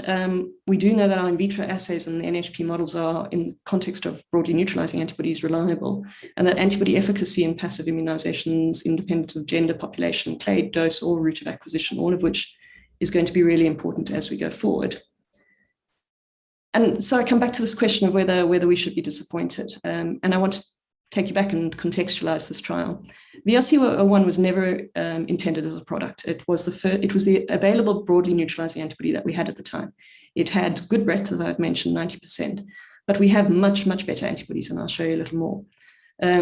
What it does do is it provides a signal that we needed to know that broadly neutralizing antibodies can work. And as I said, the new antibodies show 50-fold or even more, as I'll show you, better neutralization than VRC01. And I think there's been comments from many people that we should never have moved ahead with VRC01, and I strongly disagree, because if we waited and waited for the perfect antibody, we wouldn't know whether we were moving along the right pathway. So this was a really important study. There's lots to move forward with. We know that the HIV envelope trimer, which I'm showing you here, has got lots of different vulnerabilities. And each of these different colors is a part of the envelope that we know can be targeted by broadly neutralizing antibodies. And we have antibodies. We have monoclonal antibodies to each of these sites. So there's a really robust pipeline of broadly neutralizing antibodies that are ready to go and are often already in clinical trials, as you can see here. And then I mentioned one of them because it happens to be my very favorite antibody in the world, only because we were involved in its isolation. But this is a CAP256 antibody, which has incredible potency, as you can see down here. You can see that the purple dots are much higher than any of the others. So it's an incredibly potent antibody. It's not the broadest antibody, and this is often a trade-off that we have to look at as we think about which antibodies we move forward with. We are moving forward in South Africa with the CAP256 antibody because it's particularly broad against subtype C, and therefore obviously of interest for India as well. And in fact, it has moved forward now into clinical trials. So as I mentioned, it's highly potent. It targets the V2 right at the top of the apex. Very, very effective at preventing infection in monkeys at extremely low doses, and that's a reflection of its potency. And we're now at the stage where we have GMP manufacture completed and a phase 1 safety and PK trial completed, and we're moving on to phase 2 trials in South Africa. And I think as we get a handle on more of these very, very potent antibodies, we'll understand better the balancing act between potency and breadth. And then, of course, the other thing we can do to improve both potency and breadth, particularly breadth, is we can combine antibodies. I mentioned we have this rich pipeline of antibodies. We can put them all together into different combinations of 2 or 3 or even more antibodies. And as you can see here, for example, if you look at this graph, you can see that the percentage of viruses that are neutralized at a high titer, this is at the titer that protected in AMP, at a high titer, is relatively low for a single antibody on its own. But when you start combining antibodies, you get up to the 85, 90% coverage. And that's critical because this is high-level coverage at a potent IC80. And that's where we start to now look for the next trials. So what does the future hold? HIV is no doubt continues to represent a formidable, very formidable challenge for vaccine design, but it's urgent. And we now know that the AMP trial has shown that BNAbs can prevent infection. We need to move forward with passive immunization using triple BNAb combinations. We also know from the AMP trial that we have a much stronger rationale for pursuing the BNAb-inducing vaccines. We now know that giving them passively works. So now we need to move forward with the more active approaches. And there are many, many BNAb concepts that are moving into phase 1 trials. And I think the next couple of years is really going to be very important as we design these vaccines. So I told you knew the answer, at least from my perspective, when I started the talk. It isn't yet a reality, but I do continue to believe, despite all the setbacks, that we are making progress because I think we've learned such an incredible amount, and we are now starting to see the benefits of that immense knowledge. So I do believe an HIV vaccine will be a reality, though I recognize it's a long, hard path. But I think this is the thing, and this is what we've learned from the COVID space. We need more work, but we need it with COVID era speed and collaboration and real-time open access data sharing and international commitment from scientists and funders. We've seen how effective that has been in the COVID space. And I really strongly believe that what we need to do now is that we need to translate that sense of urgency that we've rediscovered with COVID, and we need to turn it back into HIV vaccine design. And I hope that kind of philosophy is what Dr. Solomon would have believed in.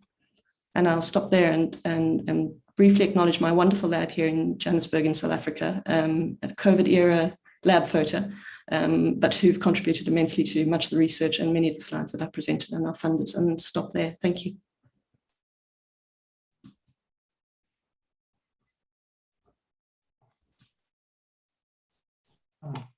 Thank you, Penny. So on behalf of everyone, I thank you all our esteemed speakers for their extremely informative talks. So today's symposium was full of knowledge about evidences and very new and interesting facts. I'm sure this precious knowledge and information will be helpful for all of us, those who have attended the symposium, and even for future references as well. So the first question is for Linda Gale. So yes, I can see you.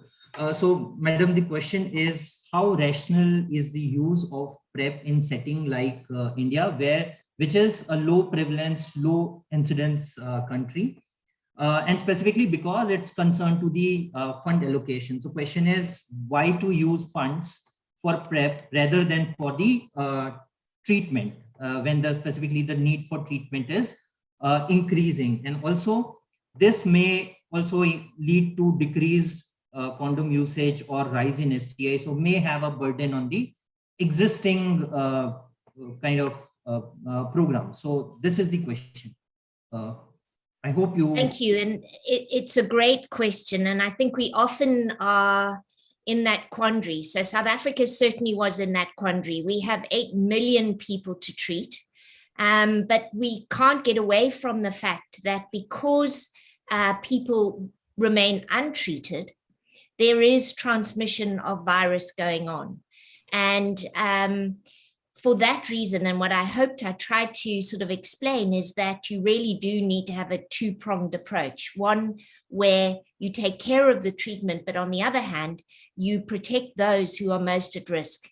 And really it is about trying to galvanize resources such that you don't have to have the either or kind of approach, which really I think is incredibly non-helpful to the public health space and doesn't really, I think, direct us towards the end of AIDS. So I think where resources are limited, maybe the better question to ask is who are the best people to tailor prevention for? So where do we need to go with our prevention options rather than give them en masse? So really know your epidemic, know your response, and know where you need to put your best prevention options where they're going to have the greatest impact. But I think without doubt, we're going to have to speak to making sure that there are sufficient resources for both prevention and treatment rather than, you know, holding each hostage in its. Thanks, Linda. I'll give the next question to Judy. Judy, could you say something about the use of long-acting antiretroviral in persons with tuberculosis or who might develop tuberculosis while on them? I think there's been several questions about potential drug interactions, the rifapentine interactions, and that sort of thing. Could you address that, please? Yes, thank you. I think that's a really important consideration are the interactions between drugs we use to treat HIV and those for tuberculosis. I guess one hope might be that in the setting of long-acting treatment, people's immune system would be enhanced and we might reduce the rates of tuberculosis. But I think it is a reality in that that there are interactions, and in settings where the rates of TB are endemic and very high, it may be a limitation of the current long-acting treatments. And that's why we need additional mechanisms of action and drugs that may not interact with drugs for the use of TB treatment. So I think that's a really important point to make about the future of long-acting treatment. Thank you, Dr. Courier. Our next question is for AS and DG, sir. Sir, the question is, so you have mentioned many innovative and integrated models. So the question is regarding what will be prioritized in the existing funds and what steps NACO is planning for integration with the larger health programs, specifically like Ayushman Bharat. So is any things planned regarding this? Thanks, Manish. Good to see you again. Now, you know, in India, one size doesn't fit all. So the priorities for different geographies and different population groups would be different. But as head of the national program, if I'm asked to, you know, prioritize, I would say the most important thing in the present, scenario would be to engage with populations in virtual setting and then bring them to one-stop centers, where you have an integrated approach for HIV, STIs, and other comorbidities, TB, viral hepatitis, NCDs, and also needs of the population groups like the transgender people for, you know, various other requirements. So that integrated model, I think, as a one-stop center and engaging with the virtual populations through those platforms, I think I would pick that up as the national priority. But suffice to say that it will be tailored for each different population group and each geography. As you know, all of us have been working together in our program. What works in Mizoram, would not work in Gujarat or for that matter in Punjab or in Uttar Pradesh. So, it will be different, but this is all to be As for Ayushman Bharat, fortunately or unfortunately, that's also one vertical which I had in the ministry. It has two pillars. One is the health insurance assurance pillar for the secondary and tertiary care hospitalization, which is for those who can't afford it. And the other is setting up 150,000 health and wellness centers at sub-district level. So our engagement would be with the second pillar, that is the 150,000 HWCs for, for bringing care relating to NCTs, NCT screening, for other comorbidities, and for the wellness of our PLHIV as well as the key population. So that would be the HWC, the Health and Wellness Center pillar of the Ayushman Bharat. As for the health insurance, it has its own cohort. It's a Prime Minister's scheme, and they are almost 500 million, more than that population is still covered. So many of the PLHIV or the KPs will be covered, but there's that blanket size cannot be increased for us. As and when the government decides to increase that, it will cover more people. But straight away we can utilize health and wellness centers for our populations, and we are working in that direction. One of our officers here, Dr. Chinmay, was earlier in the NCD's vertical of the ministry, and she now comes back to NACO highly recommended. So this is work given to her to build synergies and to, with a minimum turnaround time, so that we hit the ground running very fast. Thanks. Thank you for that answer. Raj, let's bring the next question to you and back to COVID. There's a number of questions that I'll synthesize and combine. There is treatment of COVID breakthrough the same as primary? And to what extent can we use laboratory tests such as the D-dimer, CRP, IL-6 levels, even perhaps, as you did reference, antibody titers, maybe the virus load, to nuance the treatment and to give individual care to specific patients? So let me start with the breakthrough infections. Obviously, breakthrough infections in general tend to be milder than in unvaccinated individuals. That being said, our general approach has been to, if someone has high risk for progression, age, comorbidities, if they have a breakthrough infection, we will typically treat them with usually antiviral therapy if indicated, so antibody therapy. So right now we are not differentiating someone who's been vaccinated who has a breakthrough infection from someone who's unvaccinated. When there are constraints though, and this is important because we actually do have substantial constraints on supply of antibody as well as logistical constraints, we prioritize the unvaccinated because they have the highest risk of progression, or we prioritize the immunocompromised individuals because they have the highest rate of not responding to a vaccine. So that's been our general approach to breakthrough infections.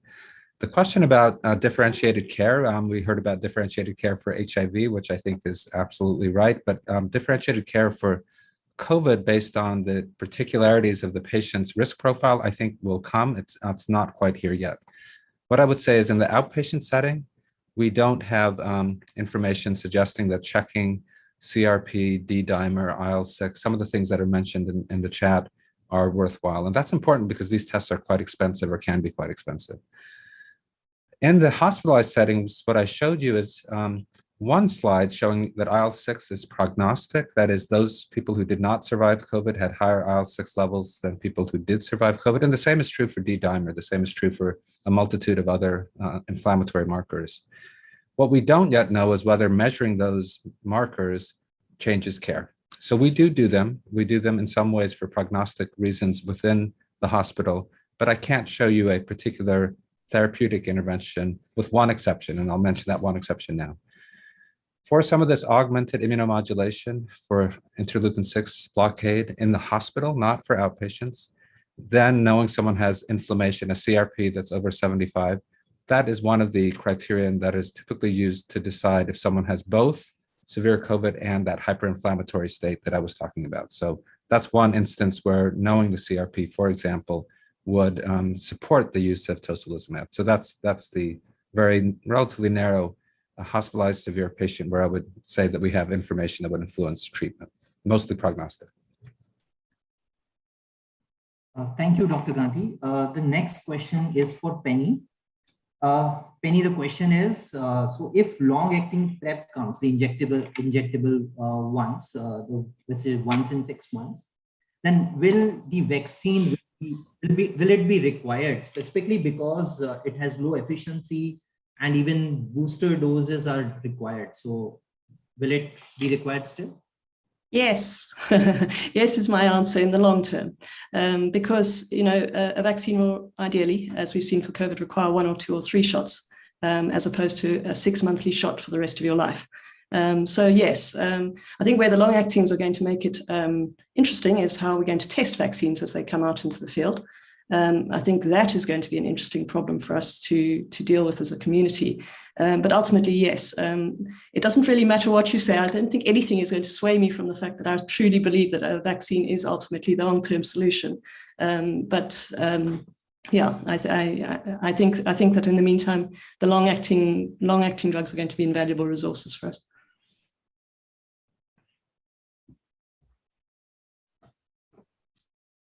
Linda, I think you're muted still, but I see you're having something to say, so please. Yes, I can't resist it. And Penny will know me in this regard, that I can't resist saying that it partly answers the question that was posed to Judy. When we use ARV-based prevention, there are certain people where it's really difficult maybe to put our choices together because a person has tuberculosis, or they do or don't have hepatitis, or they are or are not pregnant. A vaccine generally can overcome all of that.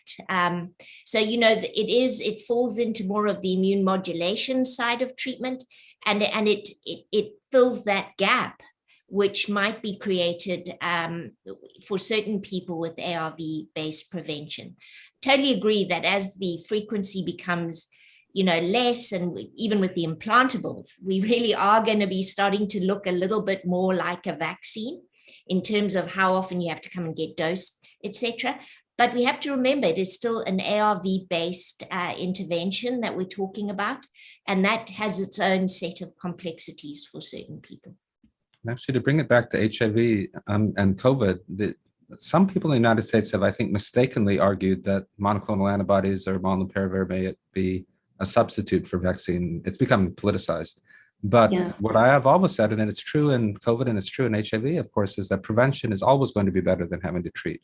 There's just no doubt. We know that from first principles. And so I think vaccines for COVID should not be supplanted in any way or form by treatments, nor should vaccines for HIV be, not given the emphasis that they need. For sure. Well, those were really interesting comments, and I think we could go on for hours. There's been so many excellent questions, and I'm reading even more of them popping up now. I'm going to just pause for 1 second. First of all, thank the audience for these great questions, and then ask our organizers whether they want us to do another round with these experts if they have the time, or should we should we move forward on with the program? Dr. Solomon. So Dave, I just think in interest of time, it's like all of you have spared time from your busy schedule, so maybe we should wind up, and I think we'll turn it on to Krishnan so we can do the vote of thanks. But like I agree, it was like a fabulous set of speakers, and we could keep going for the rest of the night or rest of the day or afternoon, depending on where we are in the world. But some of us need some coffee, some of us need our nightcap, I guess. Thank you, Sunil. So on behalf of the members of the Symposium Convening Committee, family and friends of our beloved Dr. Solomon, the trustees of YR Gaitonde Foundation, the Symposium Secretariat and colleagues at YRG Care, and my own personal behalf, it is my pleasant duty to propose his word of thanks. At the outset, I offer all of our sincere congratulations and thanks to the pioneer recognized this evening, Dr. Linda Gale Baker, for accepting the award with such kind words and for her award lecture. Our special thanks also go to the distinguished speakers of today, Dr. Judith Courier, Dr. Penny Moore, and Dr. Rajesh Gandhi. It's my pleasure to make a special mention about our keynote speaker, Sri Alok Saxena, DG NACO and DGHS, and Additional Secretary to the Government of India, for so spontaneously accepting our invitation to deliver the keynote address of this evening. Sir, we are very grateful to you for this kindness and for your support and good wishes for YRG Care. Your team in NACO and various SACs we work with across India have been exceptionally supportive to our efforts. We are really grateful to all of you. We realize a technical glitch caused interruption to your speech today. Our apologies, and your positive response to that was very heartwarming. We thank you for that, sir. To Professor David Celentano, we owe our gratitude for his heartfelt and warm reflections about Dr. Solomon. She always considered him a very special friend. He has remained a great well-wisher of YRG Care and to many of us personally. The symposium convening meeting committee had played a role that few would have done so voluntarily taken up. They played an active role in determining the awardee, in selection of the speakers, and being active today in the symposium proceedings. I would fail in my duty if I do not recognize and thank them individually here. Dr. Ken Mayer is an exceptional supporter of YRG Care since his chance meeting with Dr. Suniti in the formative years of the institution. We thank you, Ken, for your continuing mentorship and guidance. Dr. David Thomas has been an active collaborator, and we are grateful to you, sir. Dr. Shruti Mehta has been associated with YRG Care as a collaborator and mentor for several of our scientists. She is also our very dear friend for many years, and we thank you, Shruti, for your continuous support and collaboration with YRG Care. It would be incomplete not to mention here Dr. Sunil Solomon, a key member of the convening committee and who is also our chairman. It was his vision that helped us all curate this evening to be a fitting tribute to his mother on her birth anniversary.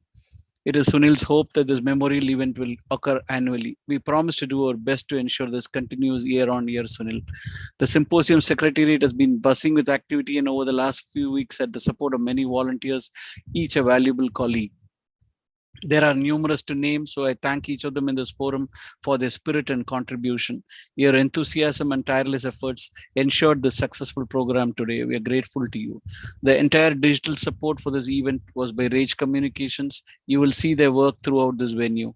The platform for this venue and the execution was provided by Virtual MNC. To their respective teams, I express sincere thanks. This event would not have been possible without the tremendous and enthusiastic participation of the delegates. There are no words to thank you.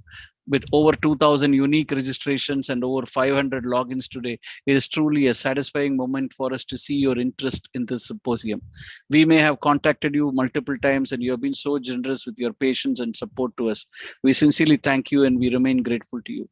Before I conclude for the evening, I wish to share just a few words about Dr. Solomon. I have had the privilege of knowing her very personally well as an employee for many years, and so I can tell you that she strived for everyone to maintain dignity and grace in society. She was an epitome of compassion and empathy. Our logo, the sunflower, aptly defines who she was and what she wanted everyone to be. Bend towards the light, energize, and blossom. To that optimist and extraordinary human who touched thousands of lives and continues to live through our work and that of our students, it is my privilege to express how grateful I am.